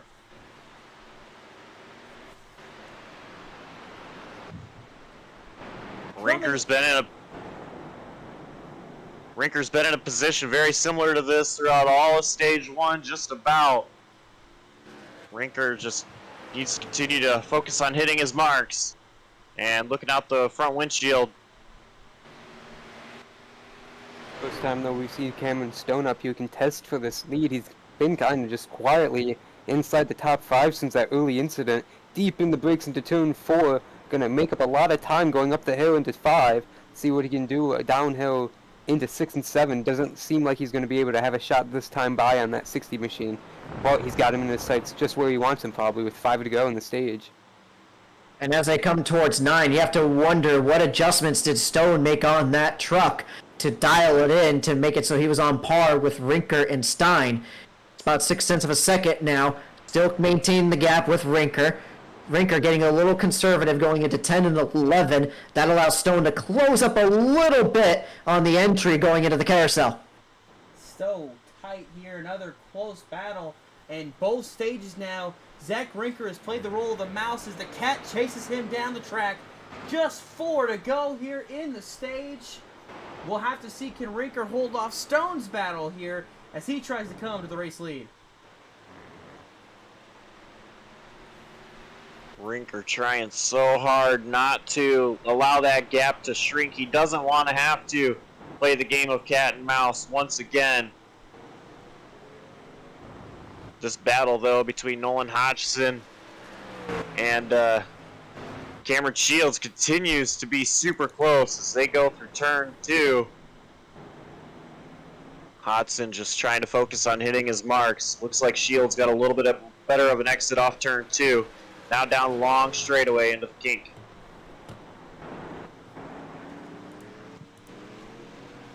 You see Zach Rinker continuing to lead over Cameron Stone. They've been so tight here as they head down through the S's to you, Ben.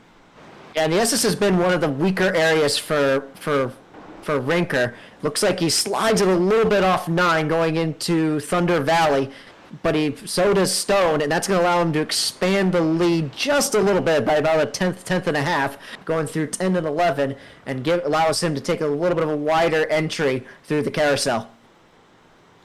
Yeah, Stone is just trying to close in as much as he can here. As you see, the gap is still just about 7/10 of a second here. Just 3 laps to go this time for the stage. Zach Rinker continues to hold strong here. Stone's not making up enough progress to really matter, I don't think. Stone has not been able to really gain much of anything on Rinker. Rinker actually faster than Stone that last time by a little more than 1/10 of a second. So Rinker holding strong right now over Cameron Stone. 4 is where Rinker gave up time to Nick Stein in the opening stage.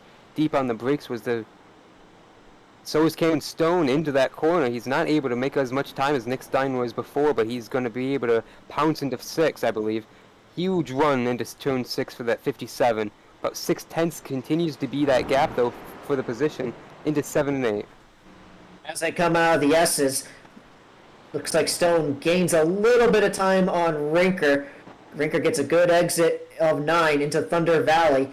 He's going to pull away a little bit from Stone, and in the background there, it looks like Stein is starting to gain a little bit on Stone. We'll see keep an eye on that gap too as we come down to the closing couple of laps of the stage as they go into the carousel. I do want to cut in, say, between the battle between the 42 Hodgson and the 71 Cameron Shields. Again, I'm not taking my eye off that at all.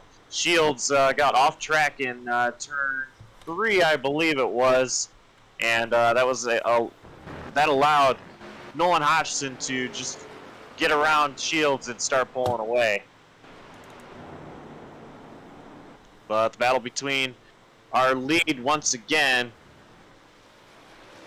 Zach Rinker, about the same distance between himself and Cameron Stone as it was last time through this portion of the track. Still not able to go quite deep on the brakes so that I think he wants to, being this deep in the run. Going to continue to follow, obviously, in the footsteps, excuse me, of the 60 truck. And as Ben mentioned last time, by Nick Stein is just pressuring himself, the 57 himself, shadowing him pretty much in these last couple laps. And it looks like they're going to be coming up on Lucas, a possible lap truck, but I think he might stay ahead of them just in time as they have just over a lap to go in this stage. Rinker getting a good entry here into the carousel, gained a little time on Stone going through Thunder Valley there. That truck ahead is a 27. Richard Truco already a lap down. Could possibly go 2 laps down here as we get the white flag for stage 2. It's anybody's game here in the top 3, but will Rinker be able to hold off? He has to be perfect here if he wants to win stage 2. This was the very same lap that Rinker lost stage 1. Rinker does need to be perfect, and just wrapping that curb there through turn 2. Now down the long straightaway as he's going to try so hard to start pull away from Cameron Stone. And it does look like the gap is growing between the two trucks down into turn 3. Or a second separate the two into turn 4. And as they climb the hill up into turn 5, you mentioned Rich Petrucco. He pulled out of the way last time for these lappers when he went 1 lap down. Now that he's on that same lap, will he do the same? He pulled off in turn 3. We're obviously way past that by now on this part of the track. Could be interesting if the 60 catches him in the last couple corners. As they come out of the S's and head towards turn 9, gap is stable between Zach Rinker and Cameron Stone. Rinker gets a good launch off 9 into Thunder Valley and over into 10 and 11. Still holding a good lead. Looks like as he comes into the carousel here, he should have no problem securing the stage win.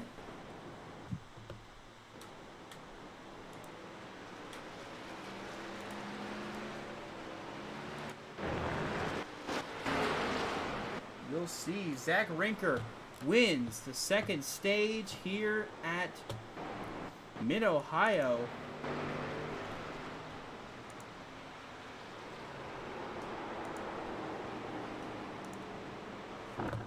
We'll look back and see through the field. Looks like the battle is for this final spot yet again.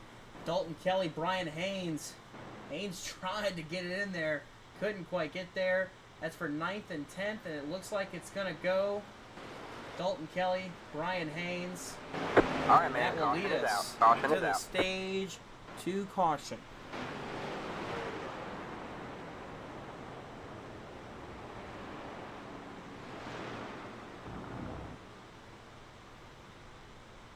Wonder, something just happened with Brian Haynes. Looks like he just went for a toe right as he got the stage point there. I wonder why he decided to do that. Well, I do hope that everything is all right and that he didn't have to run to an emergency or something. I want to hope it's just a case of realizing he's going to be in a good spot points-wise, and he's just going to go ahead and call it there. It looks like he has left the session, actually, too. Yep, And looks like he 86 is gone from the session, so Brian Haynes pulling off and pulling out here. So that will be another truck out of the race, unfortunately. So hoping that it's just a case of calling it a race here in Mid-Ohio and not any kind of emergencies there. So we'll see here as Zach Rinker comes to the pace car. He has won stage 2. Cameron Stone in P2. Then it was Nick Stein, Adam Benefield, and Nolan Hodgson. That was the top 5. Correct me if I'm wrong here, Dawson. I believe because of when the stage caution fell, despite Haynes dropping out there, I believe Rich Petrucco is going to be your lucky dog again. Yes, Petrucco will be the lucky dog. Haynes had taken the green and white checkered, quote-unquote, So he will get scored for that one extra bonus point there. But yeah, Patrico will be the lucky dog. He will get his lap back. And that will put him in 12th place when this all cycles through here. That should leave the only lap truck running is Hall, the one who's 6 laps down after that earlier incident we saw in the carousel. And then you'll have Haynes and Felver as your 2 trucks who are out of the race.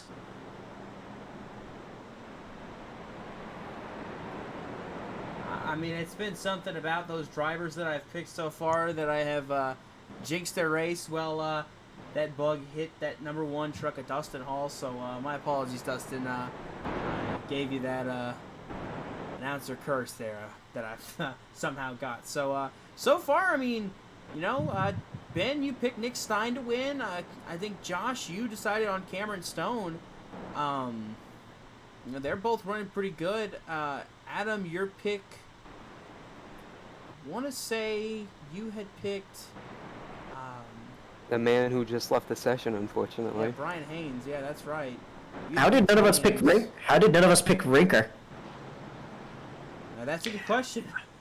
I'd like to. You know, there was a lot of drivers that you know, got left out that are strong contenders. Rinker again, and as I mentioned at the top of the show, he is one that I've seen race in a different league where I know he's strong on courses. He was one that I was debating on choosing as well, and you know, I think he's all right with us not picking him. He doesn't want the commentators' curses already. That's 2 that have been cursed. The other 2 running right behind him, but he's showing, hey, I don't need you guys to pick me.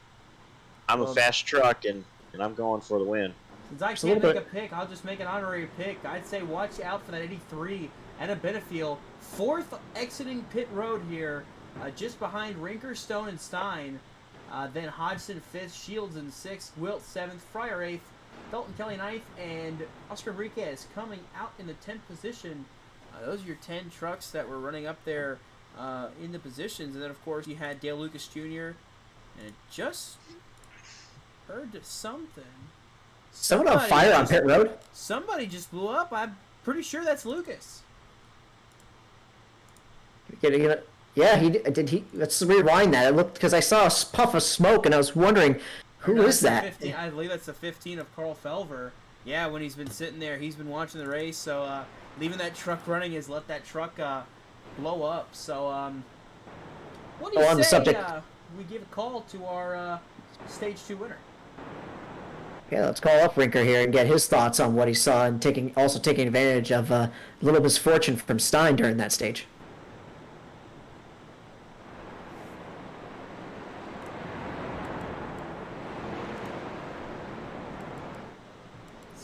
Pull down the driver of the 60. Hey, I got him, Dawson. Alrighty, Zach Rinker, driver of the number 60, stage 2 winner. Congratulations. Thank you. Alrighty, so we saw in stage 1 a dominant truck. That last lap, you know, the move by Nick Stein to get by you there to win the stage. Stage 2 saw you just kind of line and wait for that 82 to make a mistake, and he made the mistake for you there in turn 1. What was it like running through that run there, just kind of following the footsteps of the 82 to see if he'd make a mistake? Well, that first stage I knew I burnt the tires off too much, and I couldn't hold them off that last lap, so I backed the pace down a little bit, just cruising, and he just pushed too hard, made a mistake there. Got past him, got the win for the stage.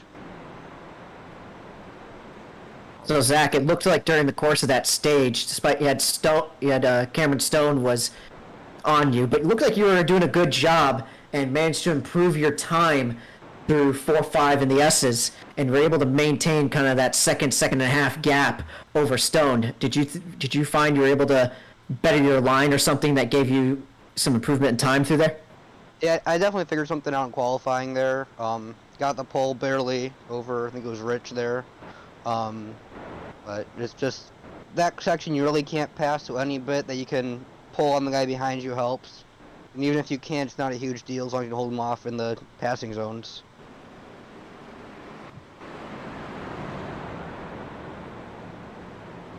Josh, Adam, either of you got anything to add or ask?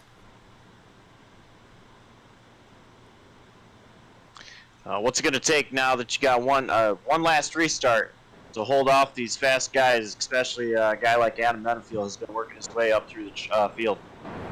We just gotta keep it out front and keep it on the track right now. Start having Nick there from the lead. Hopefully we don't do that, and we should be a good race here at the end. Real quick, how's the track changing with all these long runs, of course? The track's not changing too bad. The tires definitely wear out and gets real slick at the end, but it's not too bad.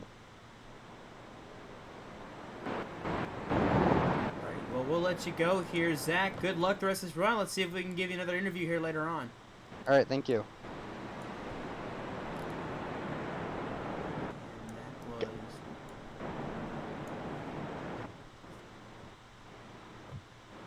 Hello? Josh has got to get him back to his team here. I got him. And there we go. So, Zach Rinker, stage 2 winner. And leading the field here to this restart, it's Zach Rinker, Cameron Stone, Nick Stein, Anna Benefield, Nolan Hodgson. That's the top 5 as they come through the carousel. They will take the green flag. Stage 3 is underway here in Mid-Ohio. Great jump by the 60 as they come through turn 1. Side by side for second between Stone and Stein. They're all able to kind of keep it clean as they get through, heading down towards you, Josh, in turn 2. Nick Stein has pressure from Adam Benefield. Stein blocks low, and he's going to now be to the inside of Cameron Stone. They make contact. Stone around. Turns him. The 71 involved as well. Cameron shields. Cameron on Cameron. Violence in the exit of turn 2. And that is going to end the day for the 71, it looks like.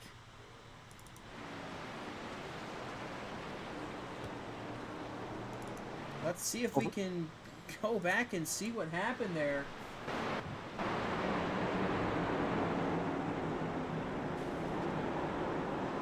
I have to wonder if we can get a better angle of that Dawson. It looked like it might have been a net code potentially. Yeah, that didn't look like it was too much contact there between the two of them. Yeah, I'm wondering if it's a net code there. Let's see if we can get the onboard on the 82. Yeah, there's not too much contact there, didn't look like. Let's see if we can go in the cockpit view for that driver of the 82. Oh no, we just drove it in a little too hard and wound up spinning that, spun around the 57, and that took out the 71 as well. So Stein will find himself second, Rinker in first. So head down. I believe this is them heading down into turn 2 right now. Yes. Yeah, into turn 2. Stein has closed the gap on Zach Rinker, and what you're going to see here is probably a replay of stage 1 as these two battled it out. But Nick Stein's going to have a couple of extra laps to get it done over Zach Rinker than what we saw in stage 1. Into turn 4, the 82 continues to be super aggressive on the brakes compared to Zach Rinker. Meanwhile, those guys seeing Cameron Shields and Cameron Stone spinning is great news because now it's pretty much up to these two for the win. They've been plastered the field all night, but don't count out Adam Benefield up to P3 after those two spawn out. And looking a little further back in the pack here, Benefield now up to 3rd. Highest position he's been all day, coming off of 9, just behind the 2 leaders. He has Hodgson, though, just a little ways behind him in striking distance should he make a mistake. Adam Benefield has been a good feel-good story in the field today, as he started the furthest back and has moved up plus 11 from his starting position as they come through the carousel. And it's no surprise this 83 has moved up to the field. You know, we saw him do it last weekend, and he had a chance at going for 3 in a row there. Won Knoxville, and then he went on to win, I believe, that second race there after that. You know, went on to 2 races in a row. You know, a very good start to his season here that he started late in the Juggernaut Truck Series. So now as we continue on here into 3rd place, he's going to have to bank on a mistake from Rinker and Stein. And these two have been pretty much perfect all night, minus the turn 1 drive off into the grass by Stein in stage 2.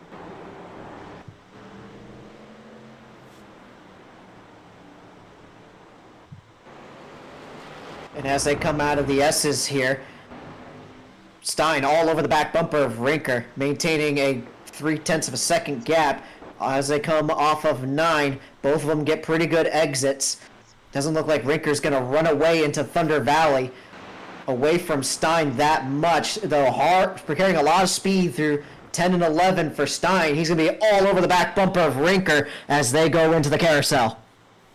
Still close there. The 82 a little loose there on the exit of the carousel as Rinker continuing to lead here.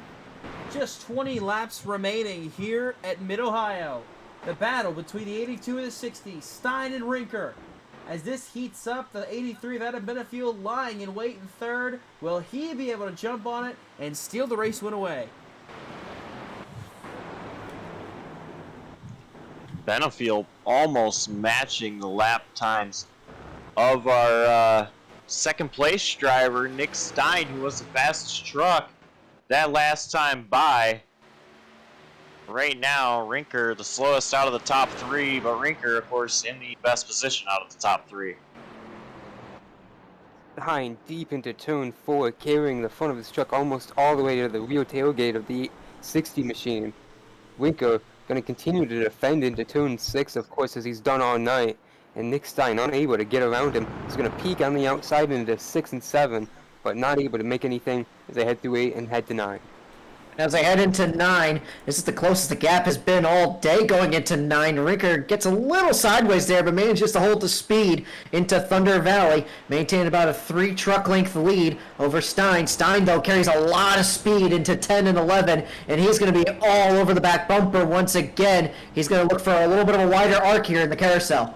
Going back on board with that 82 Nick Stein, just watching the way he works the wheel there, he is just fighting so hard to try to catch up to our race leader, Zach Rinker. You just see him, he's just solid at that wheel as he tries to make the moves to catch up to our race leader. Just an amazing run that these two are having, just a great battle.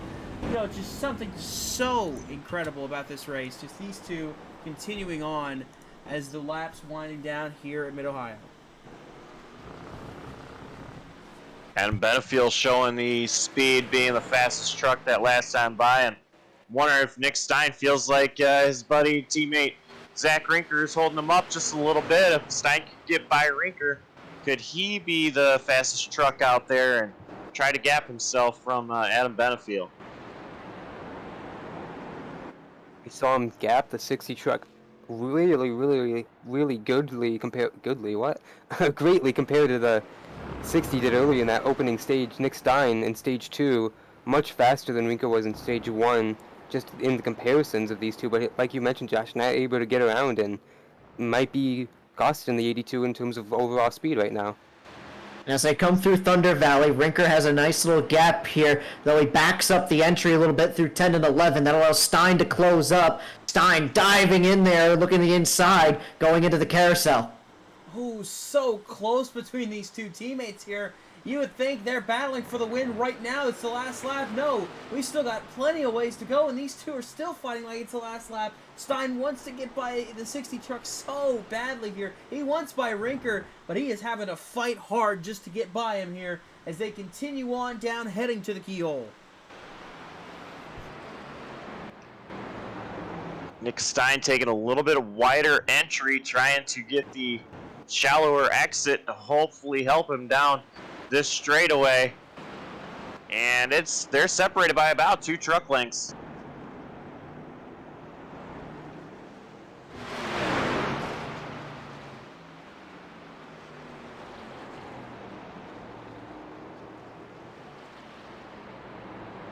Over to you, Adam. Rinker's going to continue to defend into turn 6, of course, and Nick Stein was a lot closer there into turn 4, wasn't able to make anything happen. Going to continue to tiptoe right behind him. Half a second now between the two, about 2 truck lengths. As they come out of 9 into Thunder Valley, so about 4/10 of a second lead Rinker, this is one of his strongest areas of the track, able to extend the lead a little bit. Stein going to close up through 10 and 11.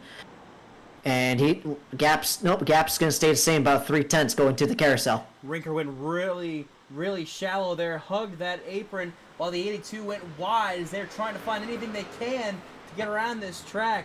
And I gotta ask, Ben, are they paying you per mention of Thunder Valley? Because we've heard that term a lot here tonight.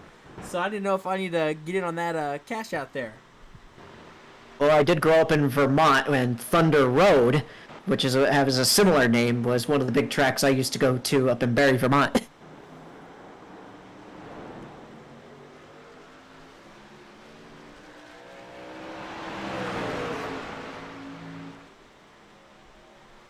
Nick Stein peeking again to the inside, heading into turn 4, not able to make it work right now. Deep on the brakes, he's gonna try to send it. No, he's gonna tuck back in line. Still on the inside of the 60 into turn 4 and 5. Not able to make it work right now. They head to 6. It's a dichotomy of racing styles, as we've seen from both our interviews with these gentlemen during each stage break. Zach Rinker kind of has the more conservative driving style, while Stein has the more aggressive style. Which one will prevail here today? 0.3 of a second as they go into turn 9. Oh, they both slide and almost go off the track and just barely manage to keep it straight, going down into Thunder Valley and into 10 and 11. About 0.2 of a second going into the carousel. It's tight. I just want to point out those two were sliding coming out of turn 9, and they still put time on the 83 there. Amazing driving by these two as they continue to duke it out for the race lead. Stein does not want to give it up easy, and he is still pushing hard on the back bumper of his teammate Zach Rinker. Stein closest he has been this stage. He's trying so hard. Once again, taking a wider entry, turn 2, and a shallower exit. Down the long straightaway. They go. Either driver giving it an inch or really having an advantage over the other. Both say that one is better than the other in different parts of the track, and we see it right through here, this section. Nick Stein all over the back of Zach Rinker up the hill in 5. Now down to 6. He's going to continue to peek to each side of that 60 machine, try and fill his mirrors up completely. As I go off into the S's, Rinker getting hounded by Stein. Still about 3 and 4/10 of a second gap. Both of them wiggle a little bit, coming off of 9, going into Thunder Valley. Rinker going to, actually he's losing time here. Stein got closed up a little bit, but then he lost a little bit in 10 and 11, and that's going to give Rinker some breathing room going into the carousel. And we got another compelling battle further back for 5th, 6th, and 7th. It looks like the battle has been going on between Dalton Kelly, Cameron Stone, and Craig Fryer. Stone looking to recover after that incident in the exit of turn 2 he had with the 82 of Nick Stein. As they continue on here, looking back up front, Stein is right there. He is closing in once again, looking to make a move to the inside of 2. He peeked the nose, not going to go for it. Rinker continues to lead, but that 82 is hounding him hard now.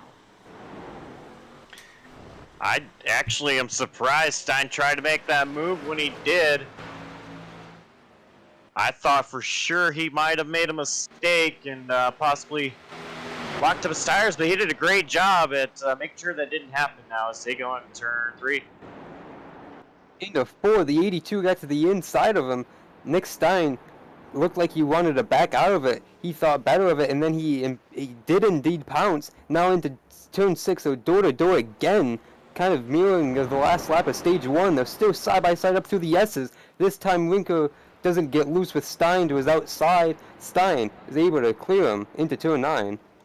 Go into turn 9. Stein has taken the lead, but Rinker still all over his back bumper. Only 0.2 of a second back. He's going to carry some speed into 10 and 11. Let's see if he can set him up here in the carousel.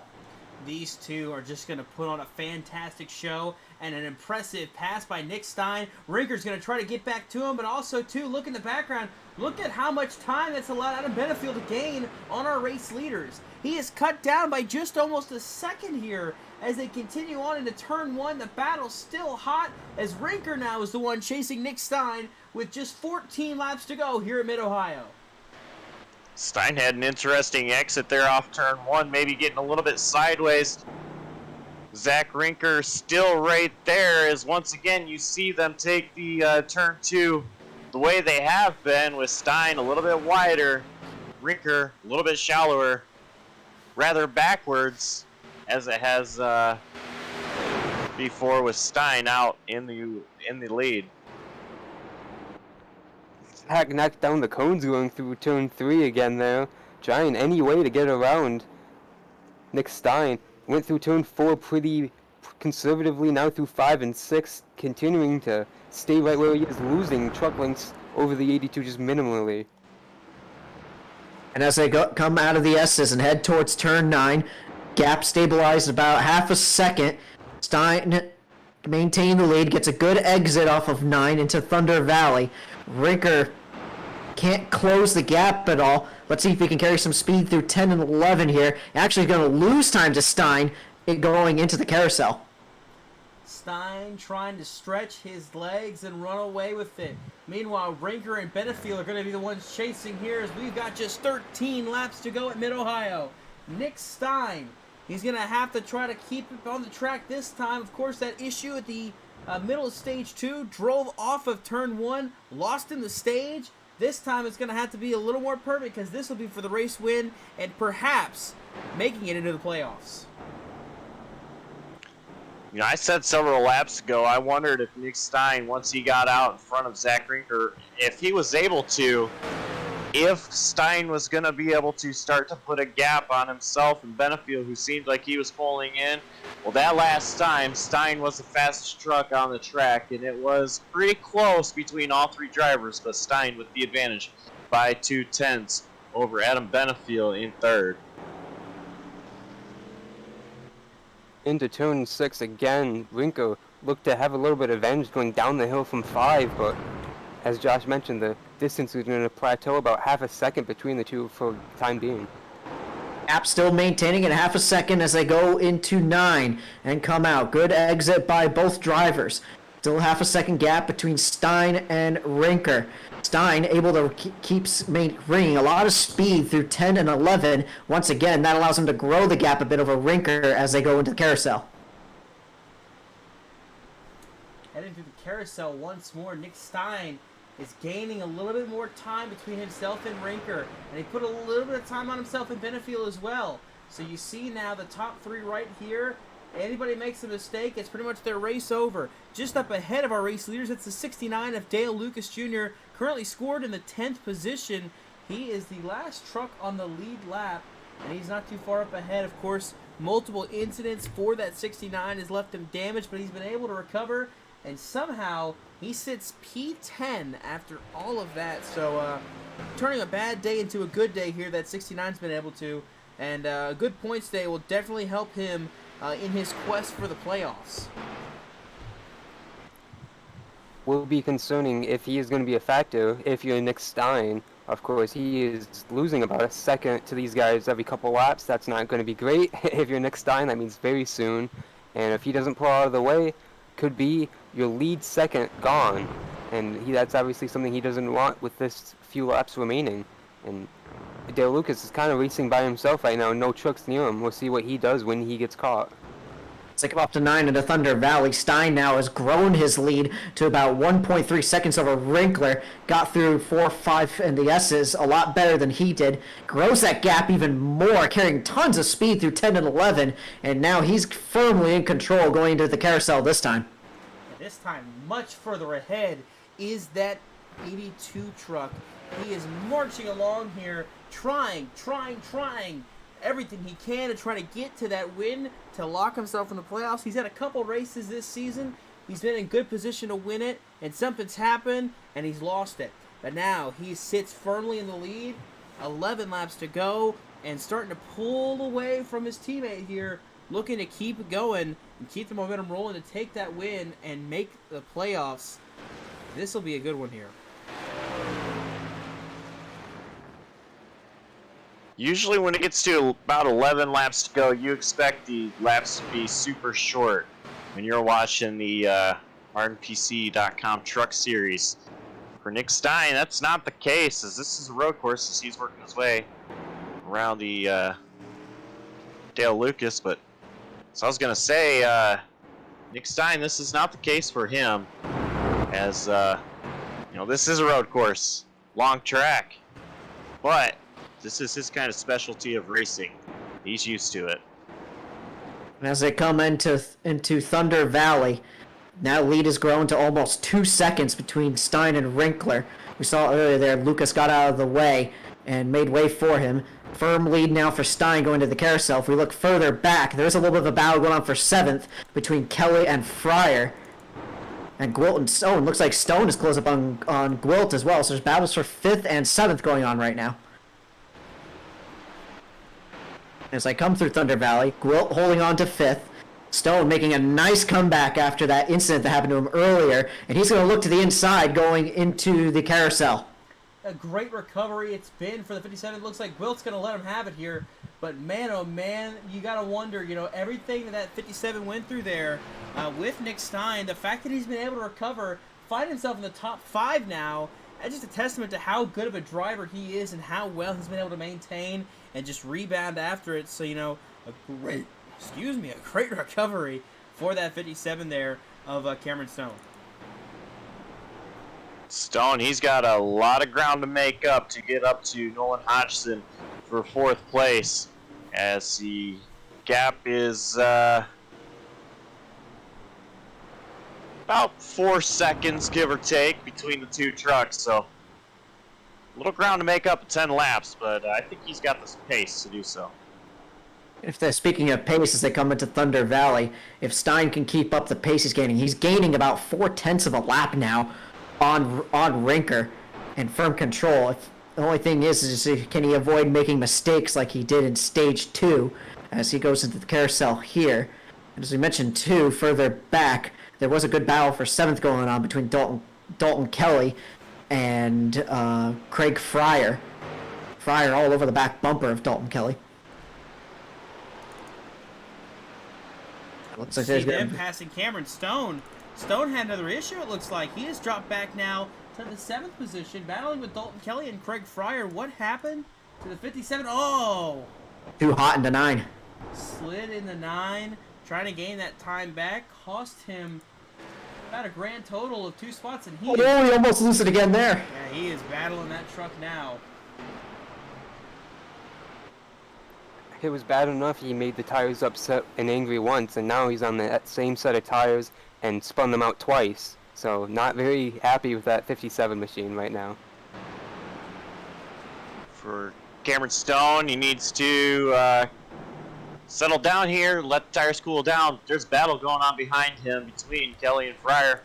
That is going to allow him to start pull away, as Kelly ahead of Fryer still. Looks like both trucks kind of climbed the curbs of exiting the corner. Kelly's going to be able to drive away with a little bit of a gap between he and Fryer as they dive into 4 and uphill into 5. Stone way ahead of him now. He could have pounced on that 57. He goes wide there exiting 5. Going into 6, he's going to block Felver though. Or Fryer, excuse me. And as they come into the S's there, wide line for Dalton Kelly, running a very conservative style, while Fryer is pushing hard. Gets a good exit here off of 9 into Thunder Valley. Kelly being hounded by by Fryer, and that's allowing Stone to pull away a little bit and try and close the gap back up towards Gwilt. Stone is regaining some of that speed he had earlier, but I think it's going to take an effort for him to reach Hodson. Meanwhile, back up in 2nd there, Benefiel and Rinker slowly starting to become a battle here. 7/10 separate the two. 4 seconds behind the race leader, Nick Stein. Rinker, we of course saw him dominate early on stage 1, but he fell off on that last lap. Got passed by Nick Stein, of course, on the long run. Wasn't able to, he was able to take stage 2 because of Nick Stein's mistake, but here he is with Adam Benefield, who's driven up through the entire field tonight, pressuring him for the first time up in the podium positions, running in P3. And as they come into 9, You can see Stein in the distance running away. Oh, a little loose there for Rinker.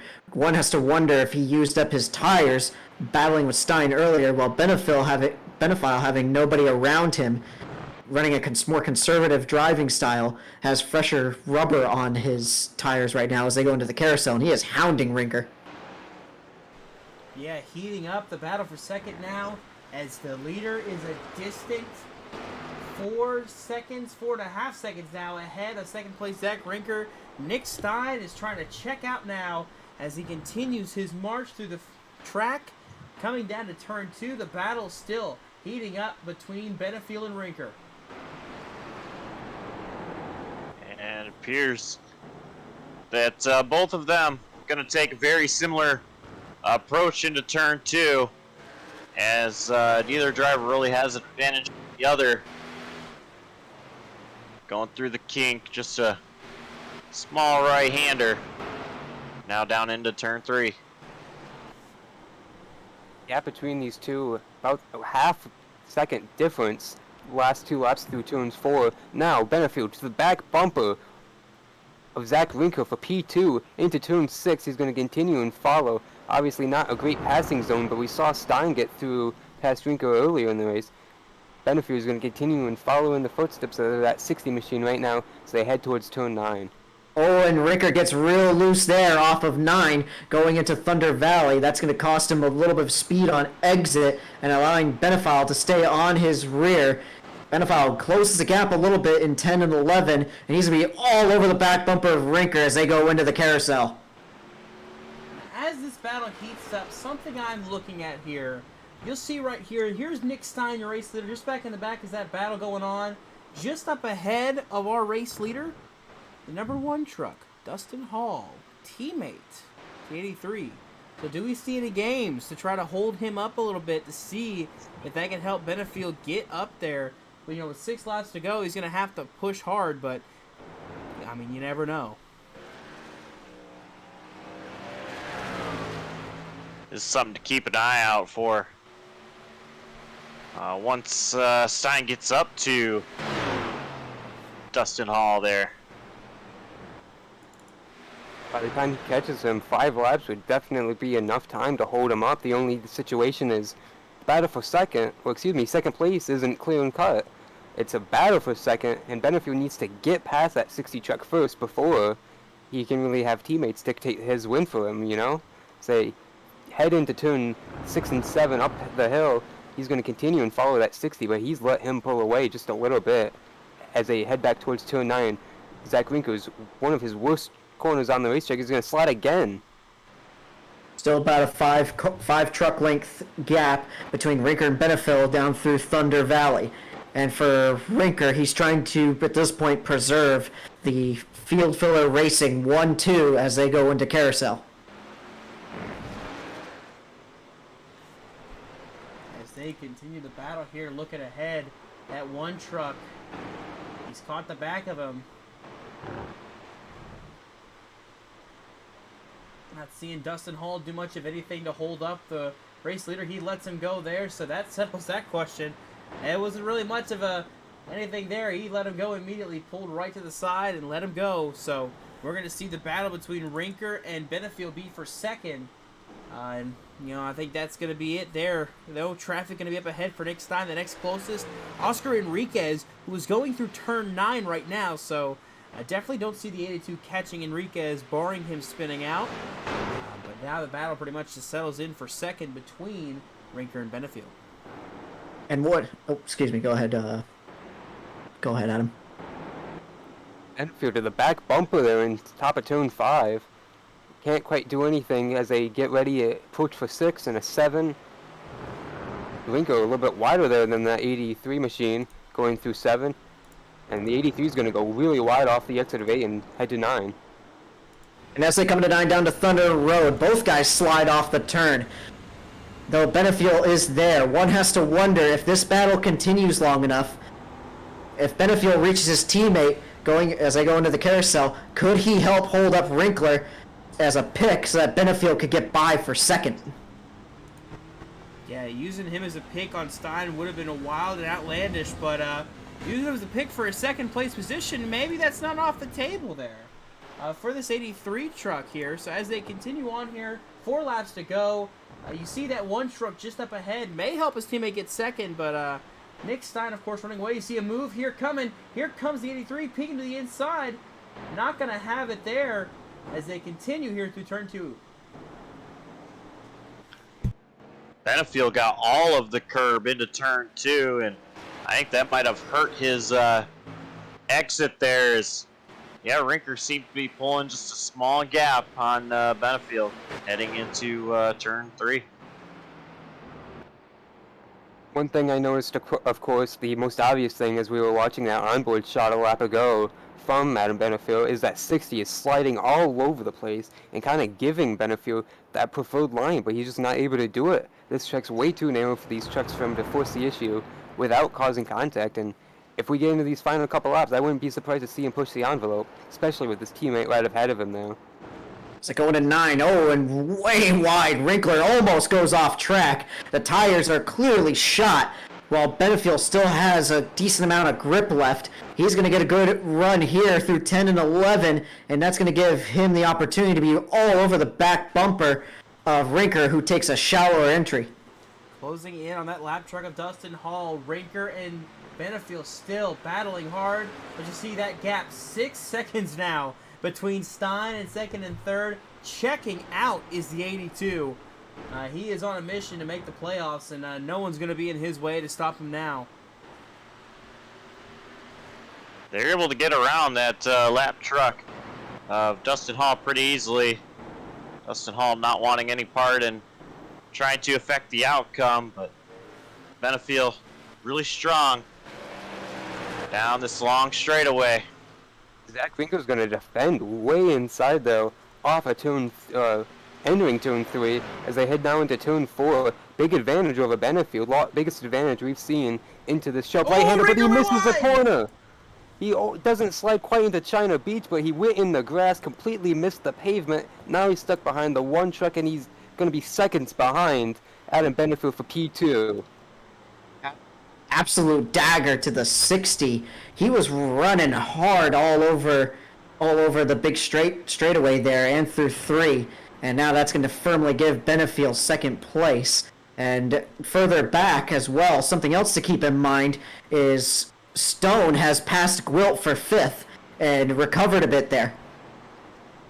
We'll have to see how this all transpires, but now the 60 truck made the tires a little angry maybe. He's battling a loose truck as we got through 2 laps to go this time by. He'll have to just hold strong and try to finish it.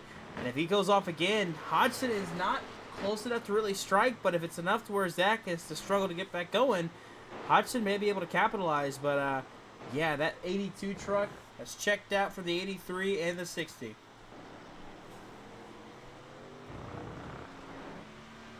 This is everything Nick Stein needed, and Stein just needs to make the couple perfect laps here. No mistakes. He can back up his corners a lot to make sure he doesn't accidentally overdrive corner and go into the grass. Yeah, we've seen him deep on the brakes all night, but I'm sure he's going to be very conservative, like Josh mentioned, especially with the length of the tires. Oh, this is the longest run of the night, of course, so he's going to be extra conservative in terms of that, as we see him hit the curbs there through 7 and 8, heads towards 9. 2 more laps to go, and he's going to try and continue to put the 83 in his mirror. As they come down through Thunder Valley, Stein has definitely started to slow down his corners a little bit, knowing that there is no imminent threat to his lead as he comes into the carousel here, nice and smooth, wide arc, preparing for an exit to take the white flag here. We send it to you, Dawson. White flag, 1 more lap to go, and the playoff picture is going to get turned on its head here with this one. The 82 truck firmly out front here. All he's got to do is make it 1 more lap around Mid-Ohio, and he'll find himself in victory lane. Checkered flag for him and a spot in the playoffs and a shakeup at the cut line. Just a few weeks ago, Dawson, when you and I took over the broadcast during the season, I mentioned that Nick Stein biggest one he was looking forward to and had circled on the calendar was Mid-Ohio.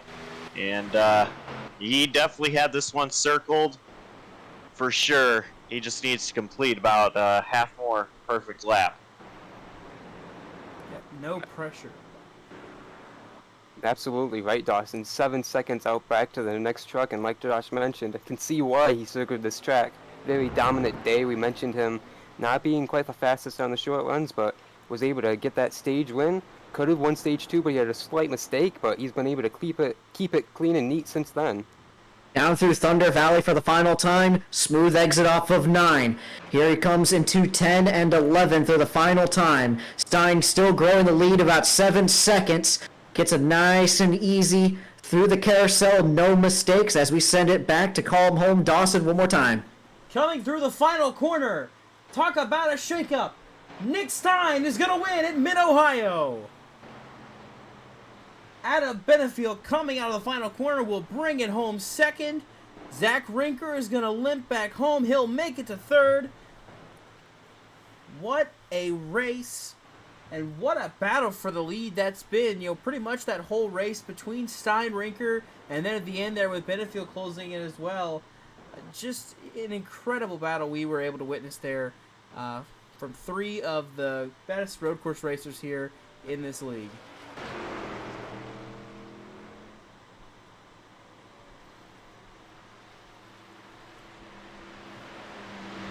The rest of the field coming to the line here. Looks like Gwilt is going to take home 6th. Stone was able to find his way back to 5th. Joe Gwilt finishes at home 6th. Craig Fryer in 7th. Dalton Kelly brings it home 8th here as he's coming around the final corner. Oscar Enriquez will score a 9th place finish. Dale Lucas finishing it out 10th, a lap down. Then it's Rich Petrucco 11th. Dustin Hall 12th. And then your DNFs, Cameron Shields finishing it in 13th, Brian Haynes 14th, and Carl Felver rounds out the field. Dawson, I told you I love road racing a lot. And this one, it had a show. Nick Stein, of course, it had a huge battle with Zach Rinker in stage 1. Stage 2, Stein makes the mistake, falls back to 3rd. Stage 3 easily gets up to contending with the lead. Here he is celebrating the big win at Mid-Ohio.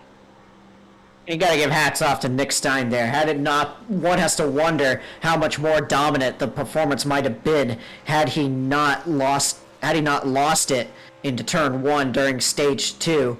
And as you were mentioning earlier too, Dawson, this is also a man who just locked his way into the playoffs, so he's got to be feeling all sorts of emotions right now.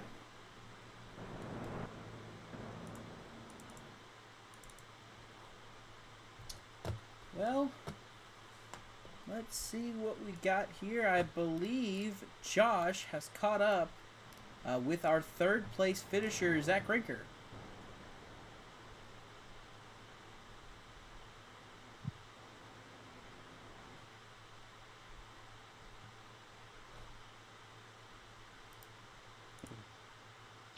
All right, hey Zach, 3rd place finish tonight.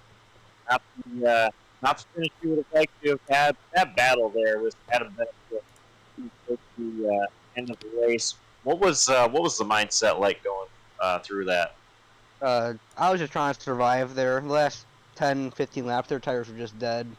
I don't know how, but I cooked them a lot more than I did in the second stage.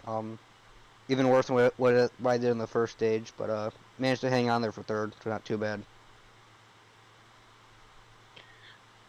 Well, that restart for stage 3, Nick Stein, of course, got a great restart and was up there very quickly after a little bit of contact with Cameron Stone. But we knew Stein was very quick, was able to match speed with you a lot. So were you worried at all once the green flag dropped for stage 3 that Stein could be coming as quickly as he did?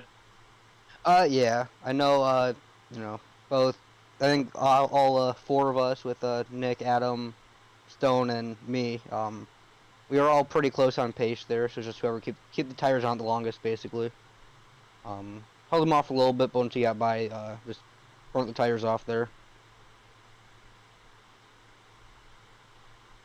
Well, third place finish not bad, but who do you got to think? Who gets it done behind the Pixie machine? Just thanks to everyone at Pay to Win Setups. They've helped me out a bit this week with the road course. And it paid off a little bit. They're just messed up a little bit at the end.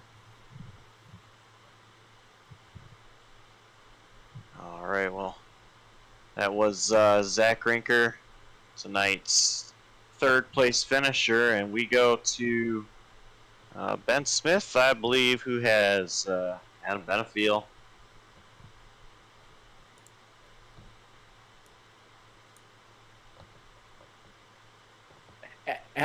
Here, and I'm joined down now with Adam Benefiel, our second place finisher. Adam, you started second to last in this race in 14th. Methodically worked your way up through the field, stayed out of any trouble, and avoided the incidents to a second place finish. Congratulations. I appreciate it. Honest to God, first laps around this track was when the green flag dropped. So I never ran a lap here before. Kind of took me a few minutes to get used to the track and remember all the corners, but we were able to make our way up to the front there quietly. And man, I just hate it for Cam. I don't know, I was right behind it. I think it was a little aggressive. It's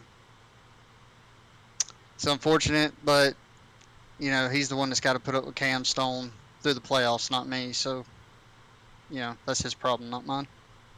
So, Adam, as my counterparts were telling me, too, that this is something that has kind of been a signature for you at a few points during this season, starting in the back, avoiding trouble, and just methodically working your way up through the field. Having done it here on a road course, as you mentioned, where literally the green flag was your first laps on this track. Does this give you some confidence and momentum now, knowing you can do this on any kind of track type?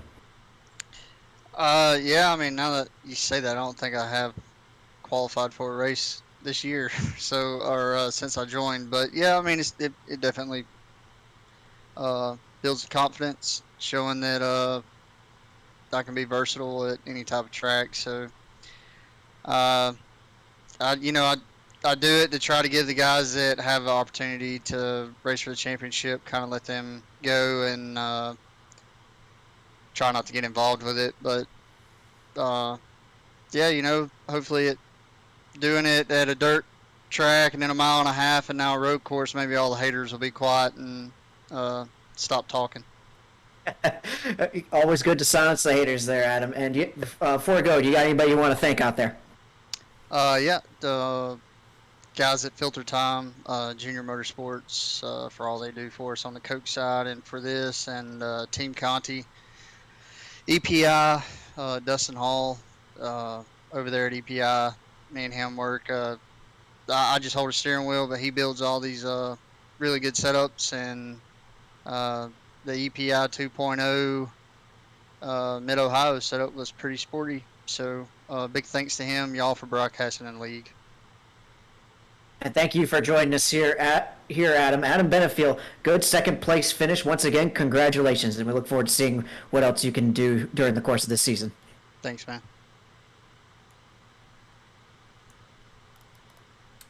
Alrighty, and as we have spoken with them, trying to see if we can get an interview with our fifth place finisher, Cameron Stone. It appears Stein is too busy celebrating right now, so we'll pull in and talk to Cameron Stone here really quick and see if we can't find Nick Stein for a conversation here. So let's see here. Hey, Cameron Stone, this is Dawson up in the booth. You got a copy? Sir. Alrighty, what was a great run there going winds up with a back to the front issue there at the start of stage 3, a spin after contact with Nick Stein, but still recovered to finish 5th. Take us through what happened there. I hadn't really turned any laps before, right before the race started today. I didn't actually own the track on the service until about 2 hours ago. So, got out here and started running. Kind of got within a competitive range, and the first couple of stages I was just trying to feel the track out and get used to things. But Kind of came alive there in the second stage. Stein made a mistake from the lead and went back to third, and I was chasing down Rinker, but could never, line it up and make a move on him. But, man, I don't understand why he got to run in there and do that at the end of that race. I mean, he was the fastest.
So shout out to all those guys. Shout out to everybody who puts on the league, and appreciate you guys up there in the booth.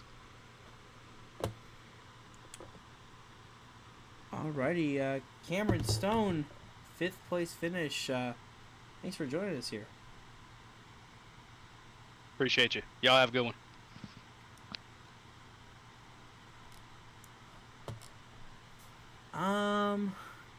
Let me see here. It looks like we had a bit of an issue. I don't know what would have caused it, but it looks like sound went out for a minute. Whoops.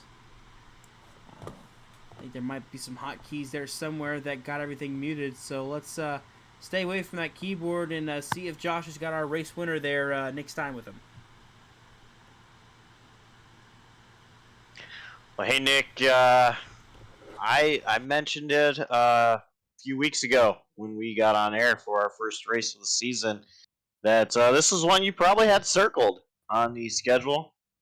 I knew that you're really strong at the road courses, and it showed tonight.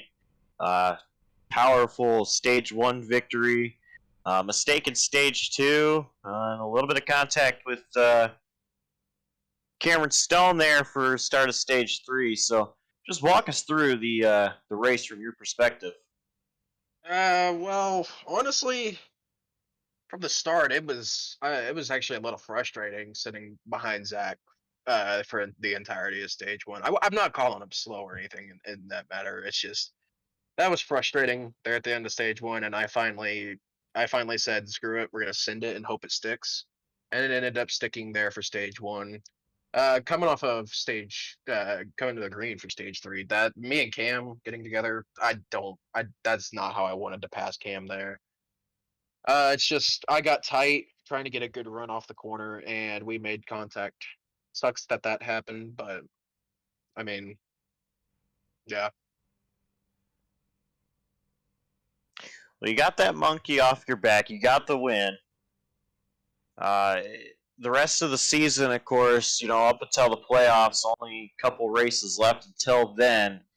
Does it possibly change strategy a little bit, knowing that have the win, so now you can just focus on not having to try to just contend. You can make a little bit of strategy moves that could get you another one.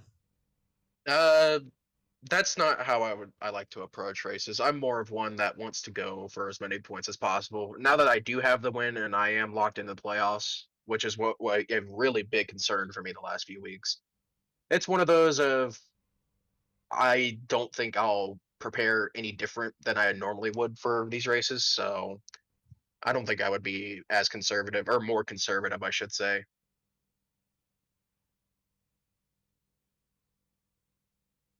All right. Well, before we let you go, who gets it done for you? Pay to win setups. They had a very, very good starter setup for this week at Mid Ohio, and then it was just me and Zach just experimenting all week, setting up the car to our different driving styles, and that was mainly the difference between me and Zach today was our driving styles with the setup. So just gotta thank Pay to Win again, and also Zach for all the help with the setup this week. All right. Well, congrats on the big win, and go celebrate. I will. I'm gonna go to bed. That's how I'm celebrating. And that was Nick Stein, winner of tonight's race. Dawson. Alrighty, so with that win, the points battle shakes up again. Kyle Reuter missing this race. He's going to come back and bite him in the rear, as that's going to knock him below the cut line now, with Dale Lucas Jr. being the 12th and final truck in. Nolan Hodgson, Dalton Kelly, Carl Felver are still going to be in. And I don't want to jump and say that someone might be safe, but I'd be willing to say that that 15 and 45 might be as close to safe as they can be to being locked in on points. As that happened to, the 20 to 47. They did not race in this race. That was Jeffrey Armistead and Brett Bennett. Them not racing as well as Reuter is going to just keep them kind of stagnant where they are in points. Haynes raced, so he will gain on Bennett. But of course, again, Stein winning, jumping up into the playoffs now. That's going to cause a big battle here on the cut line for these final 3 races. Or final 2 races.